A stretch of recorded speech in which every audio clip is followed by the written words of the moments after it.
السلام علیکم ورحمۃ اللہ وبرکاتہ۔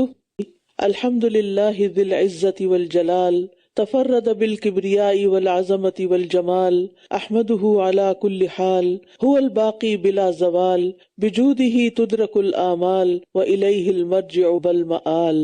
تمام قسم کی حمد اللہ کے لیے ہے جو عزت اور بڑائی والا ہے، جو کبریائی، عظمت اور جمال کے ساتھ اکیلا ہے۔ میں ہر حال میں اس کی حمد کرتی ہوں، وہ ہمیشہ قائم رہنے والا ہے، اس کو کوئی زوال نہیں۔ اللہ کی سخاوت کے سبب ہی آرزوؤں کو حاصل کیا جا سکتا ہے اور اسی کی طرف لوٹنا ہے اور اسی کی طرف انجام کار ہے۔ 18واں پارہ، قد افلح المؤمنون، ایمان والے یقیناً فلاح پا گئے۔ فلاح کا لفظی مطلب ہوتا ہے چیرنا، کاٹنا۔ کاشتکار کو فلاح کہا جاتا ہے کیونکہ وہ زمین کو چیر پھاڑ کر اس میں بیج بوتا ہے، لیکن شرعی اصطلاح میں کامیاب وہ ہوتا ہے جو دنیا میں رہ کر اپنے رب کو راضی کر لے اور اس کے بدلے میں آخرت میں اللہ کی رحمت اور مغفرت کا مستحق قرار پائے، یعنی دنیا میں اللہ کی رضا میں جیے اور آخرت میں اللہ کی جنت میں جیے۔ اور اصل کامیابی آخرت کی کامیابی ہے۔ اس کے ساتھ ساتھ اگر دنیا کی سعادت و کامرانی بھی مل جائے تو بہت خوب، لیکن اگر دنیا میں انسان کو کوئی تکلیف بھی ہے مگر اس تکلیف کے بدلے آخرت کی راحت ہے تو ایسا شخص یقیناً کامیاب ہے۔ اور قرآن مجید میں آتا ہے فَمَنْ زُحْزِحَ عَنِ النَّارِ وَأُدْخِلَ الْجَنَّةَ فَقَدْ فَازَ، تو جو شخص آگ سے دور کر دیا گیا اور جنت میں داخل کر دیا گیا تو یقیناً وہ کامیاب ہو گیا، اور دنیا کی زندگی تو دھوکے کے سامان کے سوا کچھ نہیں۔ تو کامیاب لوگوں کی یہاں پر کچھ صفات بتائی گئی ہیں، جس میں سے پہلی صفت ایمان اور توحید ہے۔ قد افلح المؤمنون، ایمان لانے والے یقینی طور پر فلاح پا گئے۔ رسول اللہ صلی اللہ علیہ وسلم نے فرمایا، جو شخص اللہ اور اس کے رسول پر ایمان لائے اور نماز قائم کرے اور رمضان کے روزے رکھے تو اللہ پر حق ہے کہ وہ اسے جنت میں داخل کرے گا۔ الذین هم فی صلاتہم خاشعون، وہ جو اپنی نماز میں خشوع اختیار کرنے والے ہیں۔ یعنی کامیاب لوگوں کی صفات میں سے سب سے پہلی صفت کیا ہے کہ ان کی نمازیں بہت خوبصورت ہوتی ہیں، اس کے اندر خشوع ہوتا ہے۔ خشوع کہتے ہیں قلب کی یکسوئی اور مصروفیت کو، کہ انسان کا جو دل ہے وہ یکسو ہے، اللہ سبحانہ تعالیٰ کی طرف متوجہ ہے، اور دل جب یکسو ہو جاتا ہے تو پھر اعضاء بھی ساتھ دیتے ہیں۔ اس لیے کوشش یہ کرنی چاہیے کہ نماز میں خیالات اور وسوسوں کے ہجوم سے دل کو محفوظ رکھا جائے اور اللہ تعالیٰ کی عظمت و جلال دل میں بیٹھے۔ اور پھر اعضاء اور دل کی یکسوئی کیا ہے کہ انسان ادھر ادھر نہ دیکھے، کھیل کود نہ کرے، بالوں اور کپڑوں کو سنوارنے میں نہ لگا رہے، بلکہ خوف اور خشیت اور عاجزی کی ایسی کیفیت ہو جیسے کسی بڑے بادشاہ کے سامنے کھڑے ہو کر ہوتی ہے۔ خشوع سے مراد رونا نہیں ہے بلکہ دل کا متوجہ ہونا ہے، اعضاء کا پرسکون ہونا ہے۔ اور خشوع سے نماز پڑھنے والے کے لیے اللہ کا وعدہ ہے کہ وہ اس کی بخشش فرمائے گا، اور یہ جنت میں داخل کرنے والا عمل ہے۔ والذین هم عن اللغو معرضون، اور وہ جو لغویات سے منہ موڑنے والے ہیں۔ لغو ہر وہ کام اور بات جس کا کوئی فائدہ نہ ہو، نہ دین کا نہ دنیا کا۔ اس میں کھیل کود اور ہنسی مذاق بھی داخل ہو جاتا ہے، اور مروت کے خلاف کام بھی داخل ہیں۔ لغو سے اعراض کرنے کا مطلب کیا ہے کہ انسان اس کی طرف توجہ ہی نہ کرے، اس میں اپنا وقت ضائع ہی نہ کرے، کیونکہ انسان کے اسلام کا حسن کیا ہے؟ من حسن اسلام المرء ترکہ ما لا یعنیہ، انسان کے اسلام کی خوبی یہ ہے کہ وہ بے فائدہ چیزوں کو چھوڑ دے۔ تو بات یہ ہے کہ انسان کو کوشش یہ کرنی ہے کہ اپنے کلام سے، اپنے اعمال میں سے لغو کی جگہ مفید چیزیں شامل کر لیں، لغو باتوں کو مفید باتوں میں بدل دیں۔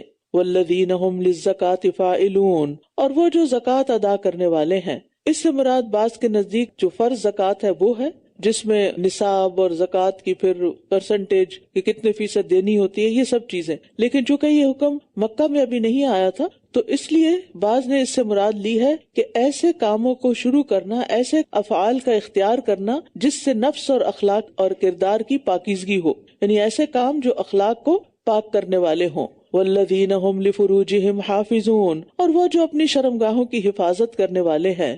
شرمگاہ کی حفاظت کی اہمیت خاص طور پر اس لیے بھی ہے کیونکہ یہ انسان کی ایک قوی خواہش ہے، یعنی نفس کی سب سے زیادہ منہ زور قوت ہے، اور انسان کو اسے ڈسپلن کرنے کے لیے محنت کرنی پڑتی ہے۔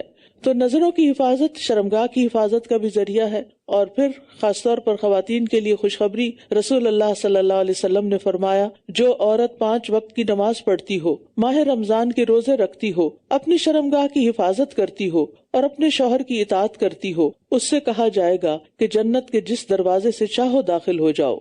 تو فرمایا کہ والذین ہم لفروجہم حافظون الا علی ازواجہم او ما ملکت ایمانہم فانہم غیر ملومین، سوائے اپنی بیویوں کے یا ان لونڈیوں کے جن کے مالک ان کے دائیں ہاتھ ہیں، بے شک وہ قابل ملامت نہیں. تو جو کوئی اس کے علاوہ کچھ اور چاہے تو یہی لوگ حد سے گزرنے والے ہیں، یعنی حلال کے علاوہ حرام راستے اختیار کرنے والے دراصل اللہ کی حدوں کو توڑنے والے ہیں.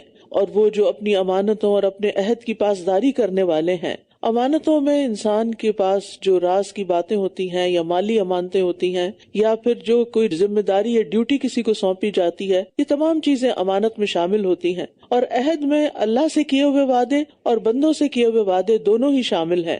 تو جنت میں جانے والوں کی یہ بھی بڑی اہم خوبی ہے. والذین هم علی صلواتہم یحافظون، اور وہ جو اپنی نمازوں کی حفاظت کرتے ہیں. نمازوں کا ذکر 2 دفعہ کیا گیا ہے کیونکہ نماز تمام اعمال میں سے سب سے اہم عمل ہے، اور نماز کی حفاظت سے مراد ہمیشہ ادا کرنا اور ہر نماز کو اس کے وقت پر ادا کرنا ہے. ایک شخص نے نبی صلی اللہ علیہ وسلم سے پوچھا کون سا عمل سب سے افضل ہے؟ آپ نے فرمایا وقت پر نماز پڑھنا اور والدین کے ساتھ نیکی کرنا، پھر اللہ کے راستے میں جہاد کرنا. تو نمازوں کی حفاظت کرنے والے کے لیے اللہ تعالیٰ کا وعدہ ہے. ہم سب کو بھی اس چیز کی پوری کوشش کرنی چاہیے کہ ہماری نمازیں وقت پر ہوں. کہتے ہیں نا ویلے کی نماز اور کویلے دیاں ٹکراں، یعنی انسان اگر اول وقت نماز پڑھے گا تو نماز میں خشوع بھی آئے گا، اطمینان ہوگا اور اس کو انجوائے بھی کرے گا. لیکن اگر دیر سے پڑھے گا تو پھر جلدی پڑھے گا، اور جلدی کی نماز میں وہ مقاصد پورے نہیں ہوتے جو انسان کی کامیابی کے لیے ضروری ہیں. اولئک ھم الوارثون، یہی وہ لوگ ہیں جو وارث ہیں. یعنی یہ 7 صفات اپنانے والوں کا انعام ہے کہ یہ لوگ وارث ہوں گے کس کے؟ الذین یرثون الفردوس، جو فردوس کو ورثے میں پائیں گے، فردوس کے مالک ہوں گے. وارث کہنے کی 3 وجوہات ہیں. ایک یہ کہ یہ وراثت کسی چیز کے حقدار ہونے کا سب سے مضبوط سبب ہے، یعنی یہ لوگ جنت کے سب سے زیادہ مستحق ہیں. دوسرا یہ کہ یہ آدم علیہ السلام کی جائیداد کے وارث ہیں کیونکہ ان کو وہاں سے نکالا گیا تھا اور وہ ان کی ملکیت تھی، ان کا گھر تھا. اور پھر جو اولاد وہ کام کرے گی جو اللہ تعالیٰ کو پسند ہے تو انہیں وہ گھر واپس مل جائے گا. اور پھر یہ کہ جنت میں اپنے گھروں کے وارث ہوں گے، جیسا کہ حدیث میں آتا ہے نبی صلی اللہ علیہ وسلم نے فرمایا تم میں سے ہر ایک کے لیے 2 گھر ہیں، ایک گھر جنت میں اور ایک گھر جہنم میں. پھر اگر کوئی فوت ہو جائے اور آگ میں چلا جائے تو جنت والے اس گھر کے وارث بن جاتے ہیں. یہی مطلب ہے اللہ تعالیٰ کے اس فرمان کا اولئک ھم الوارثون الذین یرثون الفردوس ھم فیہا خالدون، جو فردوس کے وارث ہوں گے وہ اس میں ہمیشہ رہنے والے ہیں. فردوس کہتے ہیں وسیع باغ کو، بہت بڑے باغ کو جس میں کئی قسم کے باغات ہوں اور ان میں طرح طرح کے پھلدار درخت ہوں، خصوصاً انگور اور خوشبودار پھول ہوں جو کثرت سے ہوں، تو اس کو فردوس کہا جاتا ہے. انگلش میں اس کو پیراڈائز کہا جاتا ہے جو کہ فردوس سے ملتا جلتا لفظ ہے. وَلَقَدْ خَلَقْنَا الْإِنسَانَ مِنْ سُلَالَةٍ مِّن طِينٍ، اور یقیناً ہم نے انسان کو مٹی کے سط سے پیدا کیا. مٹی کے سط سے پیدا کرنے کا مطلب حضرت آدم کی مٹی سے پیدائش ہوئی، یا پھر انسان جو خوراک کھاتا ہے وہ سب مٹی سے ہی پیدا ہوتی ہے، زمین سے ہی آتی ہے. تو اس اعتبار سے نطفے کی اصل کیا ہے؟ مٹی ہے. یعنی انسان کے جسم میں جو کچھ بنتا ہے اور جو خوراک آتی ہے، چاہے وہ پلانٹ سے آتی ہو یا اینیمل سے آتی ہو، سب کا اوریجن مٹی ہے. پھر ہم نے اسے نطفہ بنا کر ایک محفوظ جگہ میں رکھا، اور محفوظ جگہ سے مراد رحم مادر ہے، ووم ہے، جہاں 9 مہینے بچہ بڑی حفاظت سے رہتا اور پرورش پاتا ہے. پھر نطفے کو ہم نے جمع ہوا خون بنایا، پھر جمے ہوئے خون کو گوشت کی بوٹی بنایا، پھر بوٹی کو ہڈیاں بنایا، پھر ہڈیوں پر ہم نے گوشت چڑھایا، پھر اسے ایک اور مخلوق بنا کر اٹھایا. تو نہایت بابرکت ہے اللہ، سب سے اچھا پیدا کرنے والا. ثم انکم بعد ذلک لمیتون، پھر اس کے بعد تم ضرور مرنے والے ہو.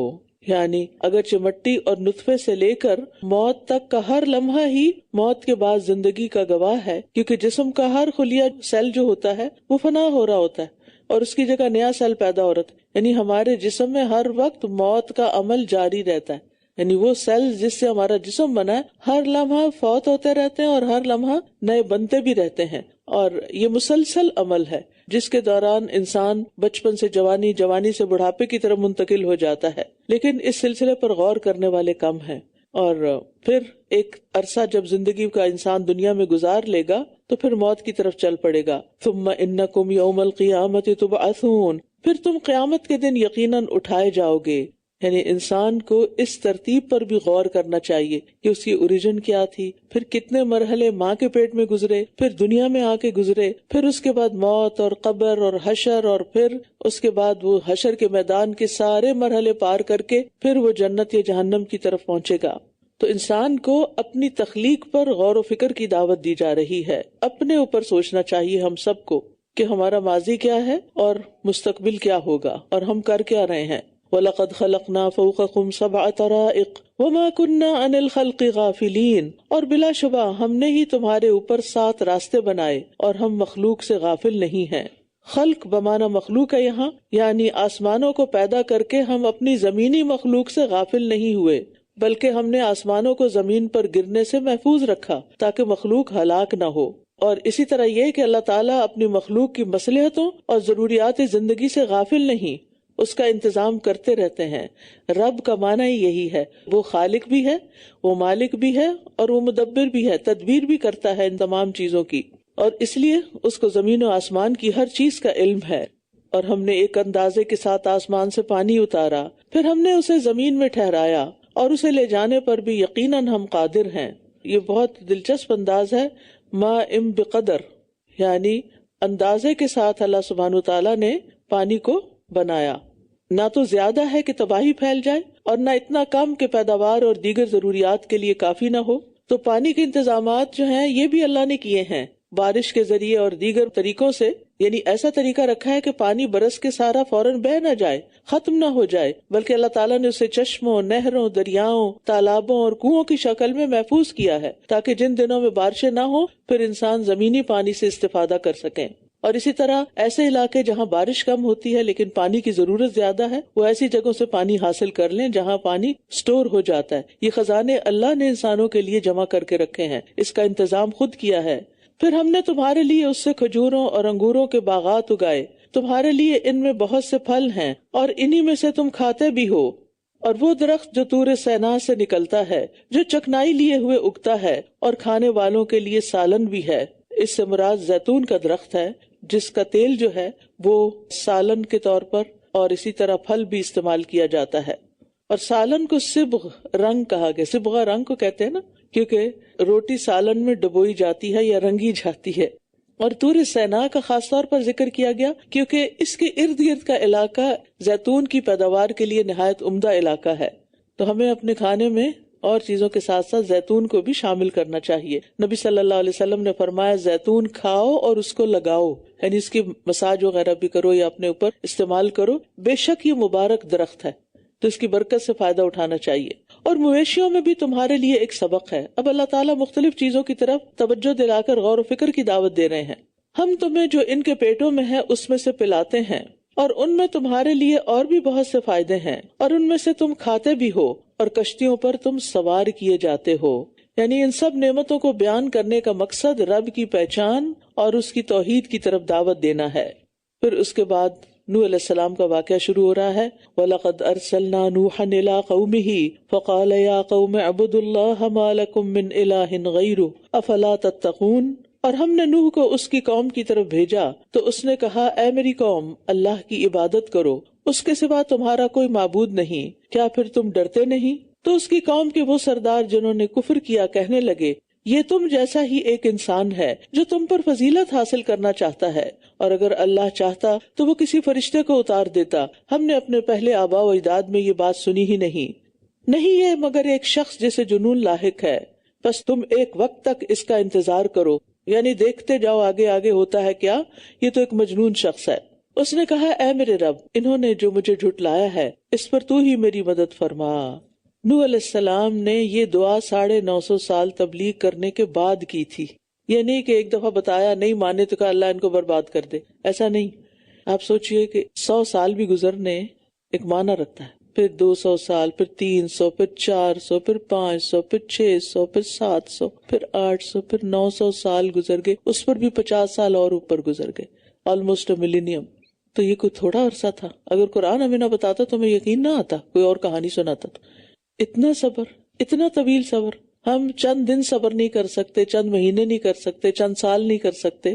اور نوح علیہ السلام کا صبر آپ دیکھیں کہ مسلسل مخالفت ہے، مسلسل مخالفت، بہت کم لوگ ایمان لائے ان پر۔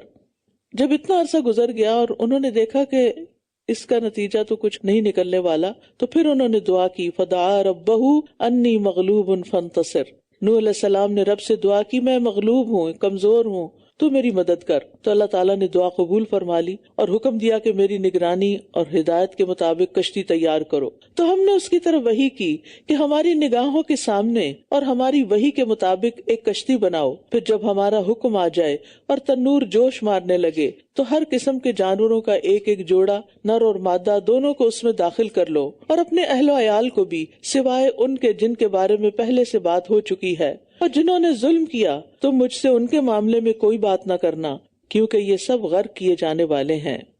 پھر جب تم اور جو تمہارے ساتھ ہیں کشتی پر سوار ہو جاؤ تو کہنا، الحمدللہ الذی نجانا من القوم الظالمین، سب تعریف اللہ کے لیے ہے جس نے ہمیں ظالم قوم سے نجات دی۔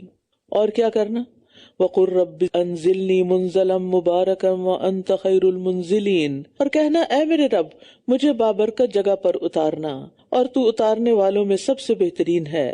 نوح علیہ السلام کی سکھائی گئی دعا کا دوسرا حصہ کیا ہے کہ اے اللہ مجھے بابرکت جگہ پر اتارنا، یعنی میری سواری بھی اچھی ہو اور جہاں جا کر اتروں وہ جگہ بھی اچھی ہو، یعنی نہ سوار ہوتے وقت کوئی تکلیف ہو اور نہ جہاں اترے وہاں کوئی آفت آئے، کیونکہ ان کو تو اپنی منزل کا کچھ پتہ نہیں تھا کہ کہاں اترنا ہے، کہاں جانا ہے۔ جب آپ کسی گاڑی میں بیٹھتے ہیں تو آپ کو پتہ ہوتا نہیں ہے کہاں اتارے گی یا کہاں لے کے جانا ہے اس کو۔ کسی جہاز میں بیٹھتے ہیں تو آپ کو پتہ ہوتا ہے ڈیسٹینیشن کیا ہے، کسی شپ میں بیٹھتے ہیں ڈیسٹینیشن پتہ ہوتا ہے۔ نوح علیہ السلام کو تو نہیں پتا تھا کہ کشتی نے کہاں جا کے رکنا ہے، تو انہوں نے دعا کی، اور یہ دعا اللہ تعالیٰ نے خود سکھائی، وَقُلْ رَبِّ أَنزِلْنِي مُنزَلًا مُبَارَكًا وَأَنْتَ خَيْرُ الْمُنزِلِينَ۔ اور نبی صلی اللہ علیہ وسلم کو اس سے ملتی جلتی ایک دعا سکھائی گئی تھی، وَقُلْ رَبِّ أَدْخِلْنِي مُدْخَلَ صِدْقٍ وَأَخْرِجْنِي مُخْرَجَ صِدْقٍ وَاجْعَلْ لِي مِن لَّدُنْكَ سُلْطَانًا نَصِيرًا، اور کہہ دیجئے اے میرے رب داخل کر مجھے سچا داخل کرنا، اور نکال مجھے سچا نکالنا، اور میرے لیے اپنی طرف سے ایسا غلبہ بنا جو مددگار ہو۔ اور ان دونوں دعاؤں کو قل کہہ کر پڑھنے کا حکم دیا گیا ہے۔ تو آپ بھی گھر سے نکلتے اور داخل ہوتے وقت ان دعاؤں کو پڑھ لیا کریں، کیونکہ عام طور پر ہم نکلتے وقت تو پڑھ لیتے ہیں جہاں جا رہے ہیں اللہ وہ جگہ ہمارے لیے مبارک ہو، لیکن گھر کے لیے نہیں پڑھتے، اندر داخل ہوتے ہوئے نہیں پڑھتے کہ اللہ ہمارے گھر کو بھی ہمارے لیے بابرکت بنا دے۔ تو ان دونوں دعاؤں کو بکثرت پڑھنا چاہیے کہ جہاں بھی ہم جائیں اللہ سبحانہ وتعالی ہمیں باعزت اور بابرکت منزل عطا کرے۔ اور اس کے ساتھ ساتھ ایک اور گھر کی بھی نیت کرنی چاہیے، وہ کون سا؟ جنت کا گھر، کہ اللہ ہمیں دنیا میں تو اچھا ٹھکانہ دے اور اس کے ساتھ ساتھ آخرت میں بھی۔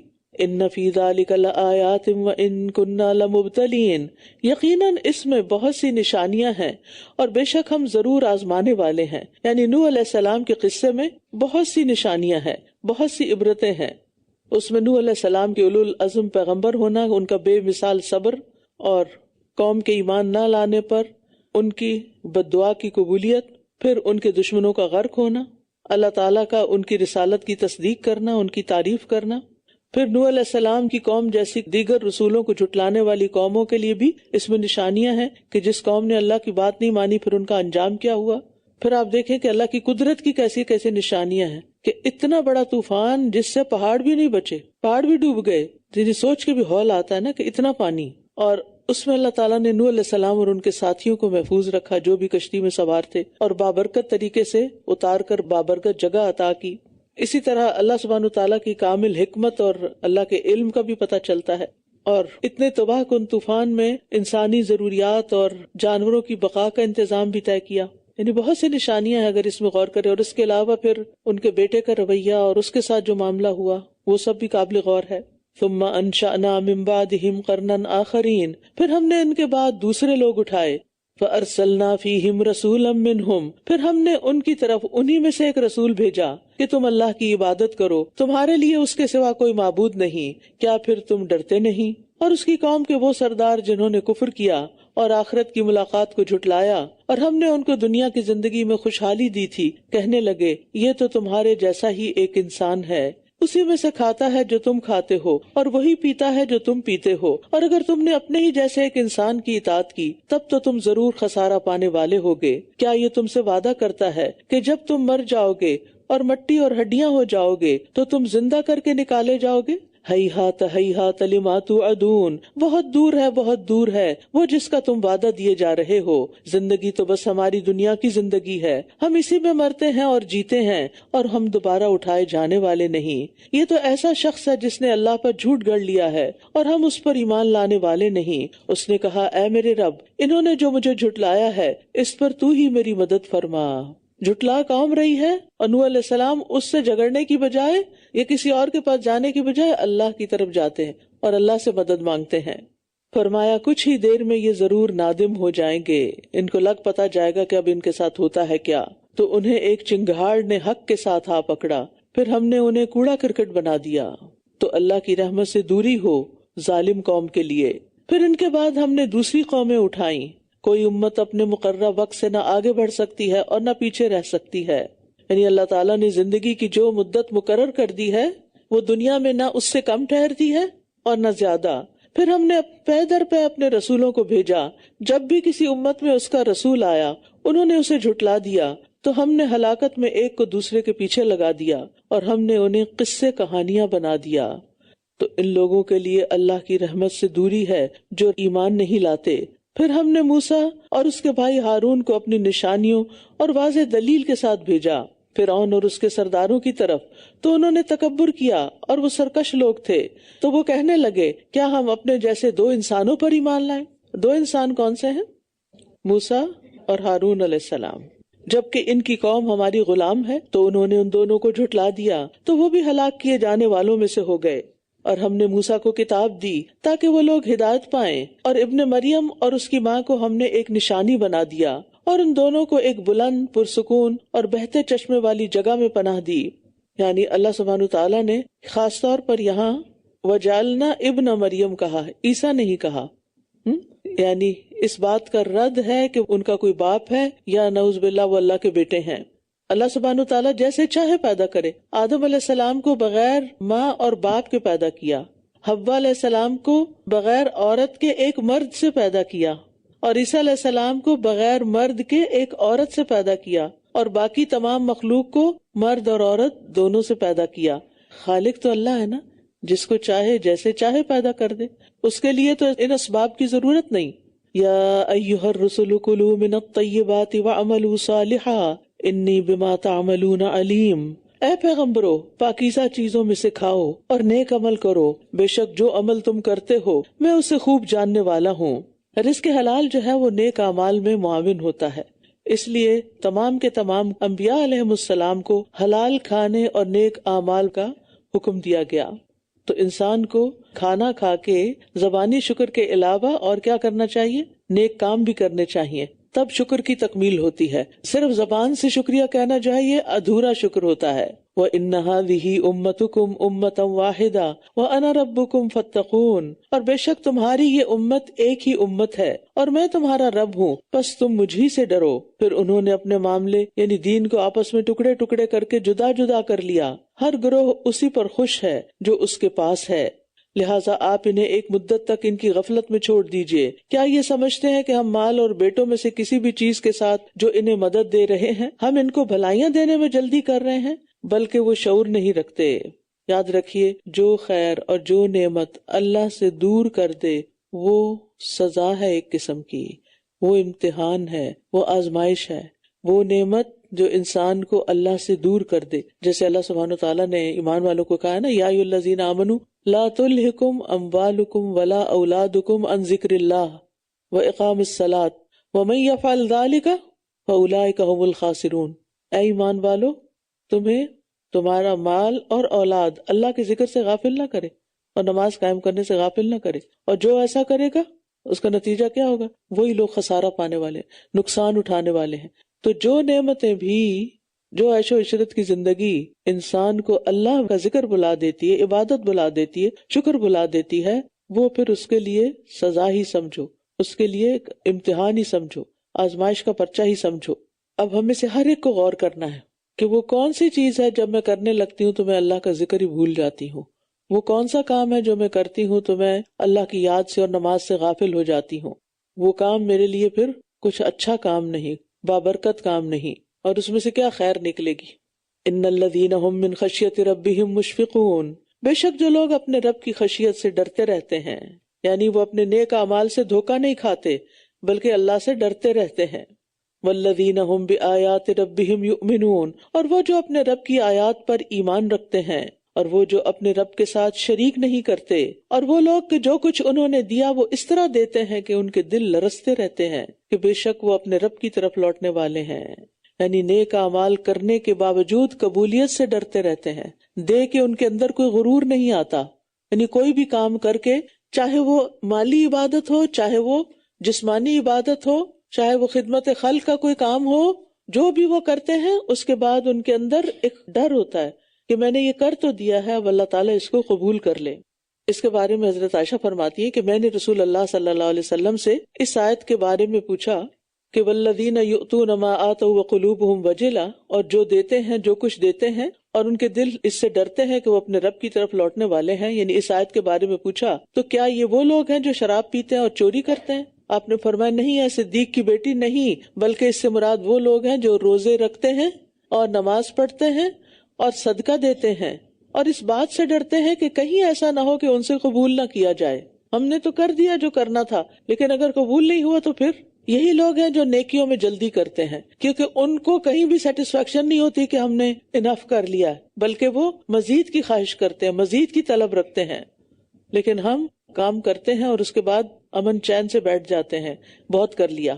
اولئک یسارعون فی الخیرات وہم لہا سابقون، یہی وہ لوگ ہیں جو نیکیوں میں جلدی کرتے ہیں اور یہی ان کی طرف سبقت کرنے والے ہیں، اور ہم کسی بھی جان کو اس کی وسعت سے زیادہ تکلیف نہیں دیتے، اور ہمارے پاس ایک کتاب ہے جو حق کے ساتھ بولے گی، اعمال نامہ، اور وہ ظلم نہ کیے جائیں گے، بلکہ ان کے دل اس سے غفلت میں ہیں، بلکہ ان کے لیے اس کے علاوہ بھی کچھ اعمال ہیں جو یہ کر رہے ہیں، یہاں تک کہ جب ہم ان کے خوشحال لوگوں کو عذاب میں پکڑ لیں گے تو یکا یک یہ چلانے لگیں گے، آج تم چلاؤ مت، بے شک تمہیں ہماری طرف سے کوئی مدد نہ دی جائے گی، بلا شبہ میری آیات تم پر پڑھی جاتی تھیں تو تم اپنی ایڑیوں پر الٹے پھر جاتے تھے، تکبر کرتے ہوئے، اس کلام کے بارے میں رات کو باتیں بناتے ہوئے بےہودہ گوئی کرتے تھے، یعنی قرآن مجید کا مذاق اڑاتے تھے تم۔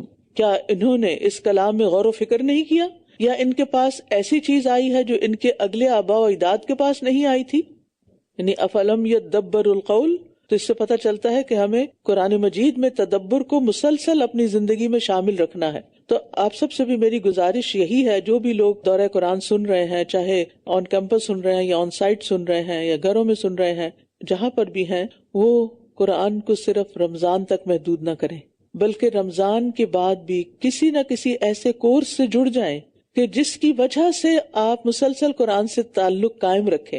انشاءاللہ یہاں بھی ہم نئے کورسز آفر کریں گے رمضان کے بعد، تاکہ آپ کی ایک روٹین بنی ہے تو بنی رہے، پورا ہفتے کا تو نہیں ہوگا، 1-2 دن کا یا 3 دن تک کا میکسیمم، تاکہ آپ اپنی دنیا کے کاموں کے ساتھ ساتھ قرآن کے ساتھ آپ کا مضبوط تعلق رہے، تاکہ آپ کی ریسیٹیشن درست ہو، آپ کو ترجمہ آ جائے، آپ تراویح انجوائے کریں اور آپ اس کے معنی کو سمجھیں اور غور و فکر کریں اور اپنی زندگی کو بہترین کر سکیں۔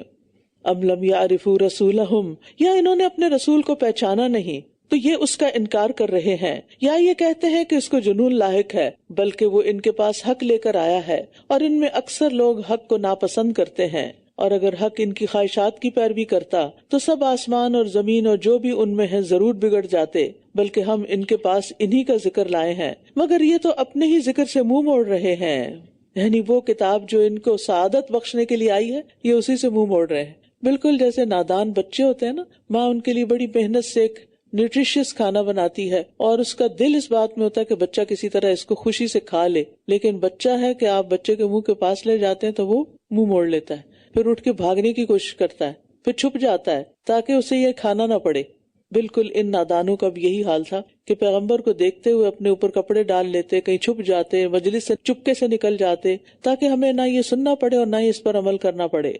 کیا آپ ان سے کسی اجرت کا سوال کرتے ہیں؟ تو آپ کے رب کا دیا ہوا اجر ہی بہتر ہے، اور وہ سب رزق دینے والوں سے بہتر ہے، اور بے شک آپ تو انہیں سیدھے رستے کی طرف بلاتے ہیں، اور بے شک جو لوگ آخرت پر یقین نہیں رکھتے وہ یقیناً سیدھے رستے سے انحراف کر رہے ہیں۔ اور اگر ہم ان پر رحم کریں اور جو بھی ان کی تکلیف ہے دور کر دیں تو یہ بھی ضرور اپنی سرکشی میں اڑ کر بھٹکتے پھریں گے۔ کچھ لوگ ایسے ضدی ہوتے ہیں کہ فقر و فاقہ بھی ان پر آ جائے تو ان کی سرکشی اور بڑھ جاتی ہے، ان کا غرور اور تکبر اور بڑھ جاتا ہے۔ وَلَقَدْ أَخَذْنَاهُمْ بِالْعَذَابِ فَمَا اسْتَكَانُوا لِرَبِّهِمْ وَمَا يَتَضَرَّعُونَ، اور ہم نے انہیں عذاب میں پکڑا لیکن نہ تو یہ اپنے رب کے آگے جھکے اور نہ ہی یہ گڑ گڑاتے تھے۔ تو یاد رکھیے کہ جب کوئی تکلیف آئے، مصیبت آئے، آزمائش بڑھ جائے تو اللہ تعالیٰ کی عبادت اور استعانت یعنی مدد مانگنے میں کثرت اختیار کرنی چاہیے۔ حتی اذا فتحنا علیہم بابا ذا عذاب شدید، یہاں تک کہ جب ہم نے ان پر سخت عذاب کا دروازہ کھول دیا تو یکا یک وہ اس میں ہر خیر سے مایوس ہونے والے تھے۔ اور اللہ ہی وہ ذات ہے جس نے تمہارے لیے کان اور آنکھیں اور دل بنائے، بہت کم تم شکر ادا کرتے ہو۔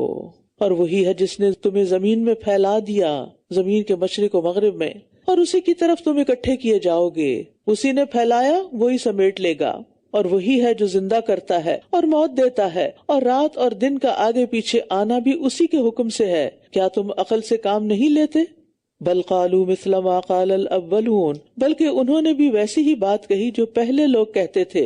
کیا کہتے تھے وہ؟ انہوں نے کہا تھا کہ جب ہم مر جائیں گے اور ہم مٹی اور ہڈیاں ہو جائیں گے تو کیا واقعی ہم ضرور دوبارہ اٹھائے جائیں گے؟ یقیناً ہم سے اور ہمارے آباء و اجداد سے اس سے پہلے یہی وعدہ کیا گیا، یہ تو محض پہلوں کی کہانیاں ہیں۔ یعنی انہیں قیامت کا تذکرہ، آخرت کا تذکرہ ایک کہانی لگتا تھا بس۔ کہہ دیجئے یہ زمین اور جو کچھ اس میں ہے کس کا ہے اگر تم جانتے ہو؟ ضرور کہیں گے اللہ ہی کا ہے۔ آپ کہہ دیجئے کیا پھر بھی تم نصیحت حاصل نہیں کرتے؟ کہہ دیجئے ساتوں آسمانوں کا رب اور عرش عظیم کا رب کون ہے؟ یہ ضرور کہیں گے اللہ ہی کا ہے۔ کہہ دیجئے کیا پھر تم ڈرتے نہیں؟ کہہ دیجئے کون ہے وہ جس کے ہاتھ میں ہر چیز کی بادشاہت ہے، اور وہ پناہ دیتا ہے اور اس کے مقابلے میں پناہ دی نہیں جاتی اگر تم علم رکھتے ہو۔ یعنی وہ تمہاری حفاظت کرتا ہے، تمہیں بچاتا ہے طرح طرح کی مصیبتوں سے، لیکن اس کو کوئی تکلیف لاحق نہیں ہوتی، اسے کسی بھی تکلیف سے بچنے کے لیے کوئی پناہ نہیں چاہیے کیونکہ اس کو کوئی تکلیف دے ہی نہیں سکتا۔ سَيَقُولُونَ لِلَّهِ قُلْ فَأَنَّىٰ تُسْحَرُونَ، وہ ضرور کہیں گے کہ اللہ ہی کے لیے ہے۔ کہہ دیجئے پھر تم کہاں سے جادو کیے جاتے ہو، کہاں سے مسحور ہو جاتے ہو؟ بلکہ ہم ان کے پاس حق لے کر آئے ہیں اور بے شک وہی جھوٹے ہیں۔ یعنی ہم نے تو ان کو صحیح بات بتائی ہے لیکن ان کا انکار ان کے جھوٹے ہونے پر دلیل ہے۔ اللہ نے کوئی اولاد نہیں بنائی اور نہ ہی اس کے ساتھ کوئی اور معبود ہے۔ اگر ایسا ہوتا تو ہر معبود جو کچھ اس نے پیدا کیا ہوتا اسے لے کر الگ ہو جاتا اور ایک دوسرے پر چڑھائی کر دیتا۔ اللہ پاک ہے اس سے جو یہ بیان کرتے ہیں، وہ غیب اور حاضر کا جاننے والا ہے، وہ بہت بلند ہے اس سے جو شریک یہ ٹھہراتے ہیں۔ کہہ دیجئے اے میرے رب، اگر تو مجھے وہ عذاب دکھا دے جس کا یہ وعدہ کیے جاتے ہیں تو اے میرے رب تو مجھے ان ظالم لوگوں میں شامل نہ کرنا، اور بے شک وہ وعدے جو ہم ان سے کر رہے ہیں آپ کو دکھانے پر یقیناً قادر ہیں۔ ادفع باللتی ہی احسن، برائی کو اس طریقے سے دور کیجیے جو سب سے اچھا ہو۔ جو کچھ وہ بیان کرتے ہیں ہم اسے خوب جانتے ہیں۔ کتنا خوبصورت سبق ہے، براہ راست نبی صلی اللہ علیہ وسلم سے کہا جا رہا ہے، لیکن اس میں ہم سب کے لیے بھی سبق ہے کہ اگر ہم سے کوئی برا کرے تو ہم بھی جواباً اس کے ساتھ ویسا ہی سلوک نہ کریں جو اس نے ہمارے ساتھ کیا، بلکہ ہمارا رویہ بہتر ہونا چاہیے۔ ہمارے ایمان کا تقاضا ہے کہ ہم لوگوں جیسے نہ بن جائیں بلکہ ان سے بہتر ہوں۔ اور بہتر انسان کس چیز کی بدولت ہو سکتا ہے؟ اخلاق کی بدولت ہو سکتا ہے، اپنے کردار کی بدولت۔ اگر اخلاق اور کردار میں سنوار نہیں تو پھر اس کے پاس کچھ بھی نہیں۔ ابن عباس کہتے ہیں اس سے مراد ہے کہ غصے کے وقت صبر کر لو، برائی کو معاف کر دو، کسی نے کوئی تکلیف دی ہے، تمہارا کوئی نقصان کیا، اس کو معاف کر دو۔ جب لوگ ایسے اخلاق اختیار کریں گے، یہ بڑی غور سے سننے کی بات ہے، جب لوگ ایسے اخلاق اختیار کریں گے تو اللہ ان کو ہر آفت سے بچا کے رکھے گا۔ ہم چاہتے ہیں نا کہ ہمیں آفات سے بچایا جائے، تو جن کے اخلاق اچھے ہوتے ہیں ان کے لیے ہر مشکل سے نکلنے کا رستہ بن جاتا ہے، اور ان کے دشمن بھی عاجز ہو کر ان کے دلی دوست بن جائیں گے۔ کیونکہ دوسری جگہ آتا ہے نا فَإِذَا الَّذِي بَيْنَكَ وَبَيْنَهُ عَدَاوَةٌ كَأَنَّهُ وَلِيٌّ حَمِيمٌ، وقل رب اعوذ بک من ہمزات الشیاطین، اور کہہ دیجئے اے میرے رب میں شیطانوں کے وسوسوں سے تیری پناہ چاہتا ہوں، وَأَعُوذُ بِكَ رَبِّ أَن يَحْضُرُونَ، اور اے میرے رب میں تیری پناہ چاہتا ہوں اس سے کہ وہ میرے پاس حاضر بھی ہوں، وہ پاس بھی نہ پھٹکے میرے۔ اللہ تعالیٰ نے اپنے نبی اور مومنوں کو حکم دیا ہے کہ وہ شیطان کے ہمزات میں اللہ کی پناہ طلب کریں، یعنی جب ان کے اوپر شیطان کے حملے ہوں، ایسے حملے جن پر وہ قابو نہیں رکھ سکتا، تو اللہ سے مدد لیں۔ خاص طور پر کس حملے کے وقت انسان قابو نہیں رکھ سکتا؟ غصہ، غیظ و غضب، تو پھر کیا پڑھنا چاہیے اس وقت؟ اعوذ باللہ من الشیطان الرجیم، وَإِمَّا يَنزَغَنَّكَ مِنَ الشَّيْطَانِ نَزْغٌ فَاسْتَعِذْ بِاللَّهِ إِنَّهُ سَمِيعٌ عَلِيمٌ۔ رسول اللہ صلی اللہ علیہ وسلم نے فرمایا جب آدمی کو غصہ آ جائے تو وہ کہے اعوذ باللہ۔ اگر سارا اینڈ تک نہ بھی پڑھے تو جیسے ہم خالی بسم اللہ بھی بعض مقامات پہ پڑھتے ہیں تو ایسے اعوذ باللہ اعوذ باللہ، اس سے اس کا غصہ ختم ہو جائے گا۔ تو جن لوگوں کو بھی غصہ آتا ہے اور بہت شدید آتا ہے اور بہت جلدی آ جاتا ہے تو وہ اس نسخے کو بس پکڑ لیں، کیونکہ غصہ آنا اچھی بات نہیں اور انسان کے اچھے اخلاق کے منافی ہے۔ آپ کا کیا دھرا سب کچھ ختم ہو جاتا ہے، یعنی آپ اتنے صبر کر کر کے اپنے بچوں کے ساتھ اتنے پولائٹ اور اچھے رہیں، اور پھر ایک دن آئے کہ آپ ایسا غصہ کریں کہ اگلی پچھلی کسر نکال دیں، گویا آپ نے کوئی اچھا کیا ہی نہیں۔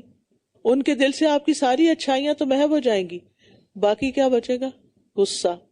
ہاں، اگر آپ پہلے کر چکے ہیں اور اب اچھا اخلاق اختیار کریں گے تو کیا ہوگا؟ اللہ تعالیٰ اس کو ان کے دل سے محو کر دے گا۔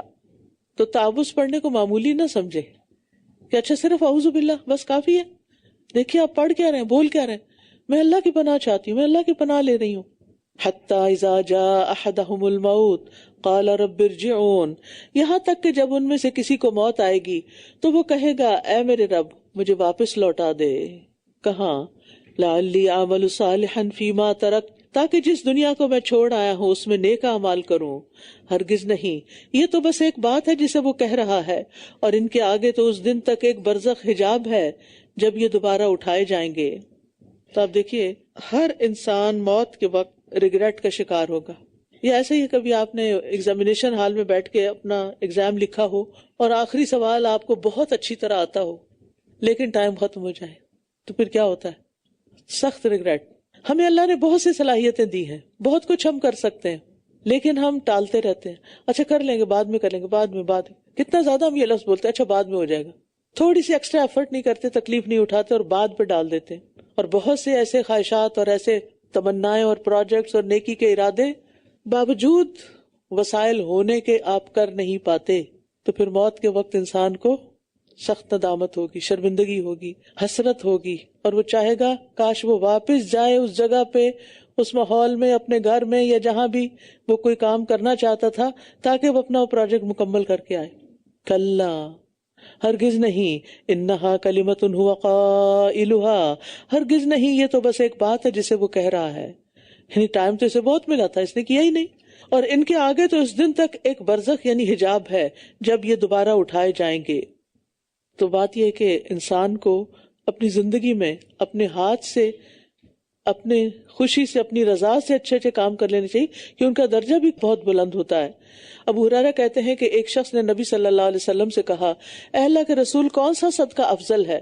آپ نے فرمایا تم اس حال میں صدقہ کرو کہ تم صحت مند ہو، کیونکہ بیماری میں تو ہر کوئی صدقہ کرنے کو تیار ہو جاتا ہے کہ اس کی وجہ سے میری تکلیف کٹ جائے۔ مالدار ہونے کی توقع رکھتے ہو کہ ہاں اگر میں اس کو انویسٹ کر دوں سارے کا سارا تو بہت پروفٹ نکلے گا، اور فقر سے ڈرتے ہو کہ اگر میں نے دے دیا تو کہیں ایسا نہ ہو کہ سب کچھ بند ہو جائے اور میں پھر کھاؤں گا کہاں سے۔ اور اتنی دیر مت لگاؤ کہ جب جان حلق تک آ جائے تو کہنے لگو کہ فلاں کو اتنا اور فلاں کو اتنا دے دو، حالانکہ اب تو وہ سب فلاں کا ہی ہو چکا۔ فَإِذَا نُفِخَ فِي الصُّورِ فَلَا أَنْسَابَ بَيْنَهُمْ يَوْمَئِذٍ وَلَا يَتَسَاءَلُونَ، پھر جب سور میں پھونک مار دی جائے گی تو اس دن نہ ان کے درمیان رشتہ داریاں رہیں گی اور نہ ہی وہ ایک دوسرے کو پوچھیں گے۔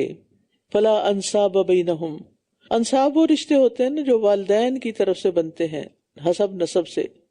ان رشتوں کے اندر باہمی شفقت اور مہربانی ہوتی ہے، چاہے وہ کسی بھی دین پر ہو، لیکن قیامت کے دن انسان سارے رشتوں کو بھول جائے گا کیونکہ ہر شخص اپنی ہی جان میں مصروف ہوگا۔ یوم یفر المرء من اخیہ وامہ وابیہ وصاحبتہ وبنیہ لکل امرئ منہم یومئذ شأن یغنیہ. تو اس لیے انسان اس دن کی فکر کرے. فمن ثقلت موازینہ فاولئک هم المفلحون. تو جن کے پلڑے بھاری ہوئے تو وہ لوگ فلاح پانے والے ہیں، کامیاب ہو جائیں گے. یعنی جس کی نیکیاں خواہ ایک نیکی کی وجہ سے ہی اس کی برائیوں سے زیادہ ہو جائیں، ایک نیکی، ایک ذرے جتنی نیکی، کیونکہ اللہ تعالیٰ اس کو بھی کئی گنا بڑھا کے پھر کیا کرے گا، وَيُؤْتِ مِن لَّدُنْهُ أَجْرًا عَظِيمًا. تو اس لیے چھوٹی سی نیکی کو بھی انسان حقیر نہ سمجھے، جو موقع ملتا جائے انسان کرتا جائے، ساتھ کے ساتھ، ہاتھ کے ہاتھ. تو جن کے پلڑے بھاری ہوئے تو وہ لوگ فلاح پانے والے ہیں، اور جن کے پلڑے ہلکے ہوئے تو یہی وہ لوگ ہیں جنہوں نے اپنے آپ کو خسارے میں ڈالا، یہ جہنم ہی میں ہمیشہ رہنے والے ہیں. آگ ان کے چہروں کو جھلسا دے گی اور وہ اس میں بد شکل ہوں گے. دنیا میں آپ نے کبھی کسی جلے ہوئے انسان کو دیکھا؟ وہ جب صحت مند ہو جاتا تب بھی اس کے نقش و نگار اس چہرے کے خراب ہو جاتے ہیں. کیا میری آیات تم پر پڑھی نہ جاتی تھی پھر بھی تم ان کو جھٹلا دیتے تھے؟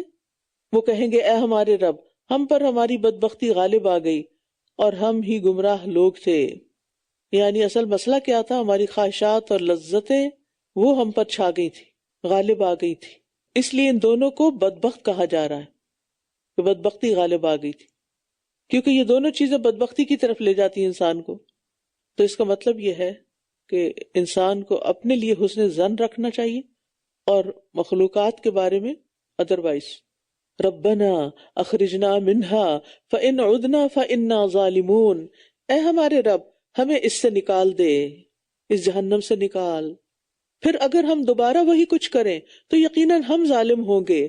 قال اخسؤوا فیہا ولا تکلمون. وہ فرمائے گا تم اسی جہنم میں دھتکارے ہوئے پڑے رہو اور تم مجھ سے کلام بھی نہ کرو. بے شک میرے بندوں میں کچھ لوگ تھے جو کہتے تھے اے ہمارے رب، ہم ایمان لائے، بس تو ہمیں بخش دے اور ہم پر رحم فرما، اور تو سب رحم کرنے والوں میں بہترین ہے. فاتخذتموہم سخریا. تو تم نے انہیں مذاق بنا لیا، یہاں تک کہ انہوں نے تمہیں میرا ذکر بھی بھلوا دیا اور تم ان پر ہنستے تھے. یعنی جو کمزور مسلمان تھے ان کا تم مذاق اڑایا کرتے تھے. تو یاد رکھیے جو اپنے مقابلے میں کسی بھی طرح کمزور ہو، علم میں، مال میں، صحت میں، حتیٰ کہ دین ایمان میں بھی، تو مذاق نہ اڑائیں، کیونکہ مذاق انسان ہمیشہ اپنے سے نیچے والے کا اڑاتا ہے. انی جزیتہم اليوم بما صبروا. میں نے آج انہیں ان کے صبر کی وجہ سے بدلہ دیا، یقیناً وہی کامیاب ہونے والے ہیں. وہ فرمائے گا تم زمین میں گنتی کے کتنے سال ٹھہرے؟ وہ کہیں گے ہم ایک دن یا دن کا کچھ حصہ ٹھہرے. یہ دنیا کی لمبی لمبی زندگی جس کو ہم کہتے ہیں کیسے کٹے گی، یہ ایک دن یا دن کا بھی ایک حصہ لگے گا. بس آپ گننے والوں سے پوچھ لیجئے، فرشتوں سے پوچھ لیجئے جو لوگوں کی عمریں لکھتے تھے. وہ فرمائے گا تم بہت تھوڑا ہی ٹھہرے، کاش تم واقعی جانتے ہوتے. کیا بھلا تم نے یہ سمجھ رکھا تھا کہ ہم نے تمہیں یوں ہی بیکار پیدا کیا ہے اور یہ کہ تم ہماری طرف لوٹائے نہ جاؤ گے؟ وَتَعَالَى اللَّهُ الْمَلِكُ الْحَقُّ لا الہ الا هو رب العرش الکریم. بس بہت بلند ہے اللہ، بادشاہ حقیقی، اس کے سوا کوئی معبود نہیں، عزت والے عرش کا رب ہے. اور جو کوئی اللہ کے ساتھ کوئی اور معبود پکارے جس کی اس کے پاس کوئی دلیل نہیں، تو بے شک اس کا حساب اس کے رب کے پاس ہے، بے شک کافر فلاح نہیں پائیں گے. تو اللہ تعالیٰ نے اس سورت کے شروع میں کس طرح مومنین کی فلاح کا ذکر کیا، کامیابی کا ذکر کیا، اور اس سورت کو کافروں کی فلاح نہ پانے کے ساتھ ختم کیا تاکہ دونوں گروہوں کا فرق واضح ہو جائے. اور کہہ دیجئے اے میرے رب، بخش دے اور رحم فرما، اور تو سب رحم کرنے والوں سے بہتر ہے. سورۃ النور. بسم اللہ الرحمن الرحیم. سورۃ انزلناها وفرضناها وأنزلنا فيها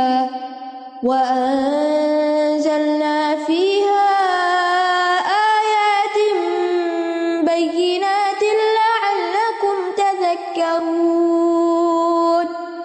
الزانية والزاني فاجلدوا كل واحد منهما 100 جلدة ولا تأخذكم بهما رأفة في دين الله إن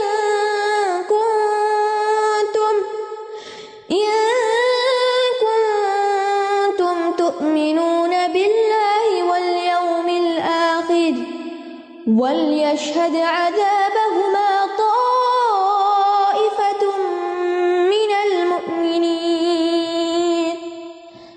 الزاني لا ينكح إلا زانية أو مشركة والزانية لا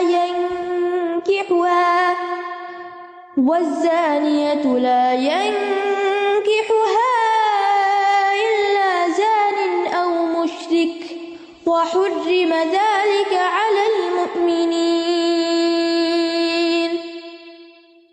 بسم اللہ الرحمن الرحیم.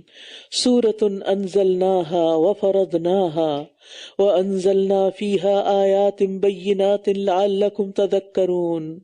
یہ ایک سورت ہے، اسے ہم نے نازل کیا اور ہم نے اسے فرض کر دیا ہے، یعنی اس میں آنے والے احکامات فرض کا درجہ رکھتے ہیں، اور ہم نے اس میں واضح آیات نازل کی ہیں تاکہ تم نصیحت حاصل کرو. زانیہ عورت اور زانی مرد، ان دونوں میں سے ہر ایک کو 100 کوڑے لگاؤ، اور ان دونوں پر اللہ کے دین کے معاملے میں تمہیں کوئی ترس نہ آئے اگر تم اللہ پر اور یوم آخرت پر ایمان رکھتے ہو. اور چاہیے کہ ان دونوں کو سزا دینے کے موقع پر مومنوں کا ایک گروہ ضرور حاضر ہو. زنا کی مذمت ہمارے دین میں بہت واضح ہے. نبی صلی اللہ علیہ وسلم نے فرمایا، زانی جس وقت زنا کرتا ہے وہ مومن نہیں ہوتا، یعنی ایمان چلا جاتا ہے. اور آخرت میں انجام کیا ہے؟ رسول اللہ صلی اللہ علیہ وسلم نے فرمایا، میرے پاس 2 آدمی آئے، انہوں نے میرا بازو پکڑا اور مجھے ایک دشوار گزار پہاڑ کے پاس لے گئے. تو وہاں کچھ لوگ تھے جو بری طرح پھولے ہوئے تھے اور ان سے بیت الخلاء کی طرح بدترین بدبو آ رہی تھی. میں نے پوچھا یہ کون ہے؟ انہوں نے کہا یہ زانی مرد اور زانی عورتیں ہیں. یہ تو آخرت کی سزا ہے، اور دنیا میں بھی ایسا شخص ایمان کی دولت سے محروم ہو جاتا ہے. اور اگر کوئی شخص توبہ نہیں کرتا اور اس برائی میں بار بار ملوث ہوتا ہے تو اس کا انجام پھر بہت ہی خوفناک ہو سکتا ہے. دنیا میں بھی ایسی برائیاں انسان کے گھروں کی برکت ختم کر دیتی ہیں، اللہ کی طرف جانے میں رکاوٹ پیدا کر دیتی ہیں، اور اس کے علاوہ بھی بے شمار دیگر سماجی اور معاشرتی مسائل پیدا ہو جاتے ہیں. زانی مرد نکاح نہیں کرتا مگر کسی زانیہ یا مشرکہ عورت سے، اور زانیہ عورت اس سے نکاح نہیں کرتا مگر کوئی زانی یا مشرک مرد، اور مومنوں پر یہ حرام کر دیا گیا.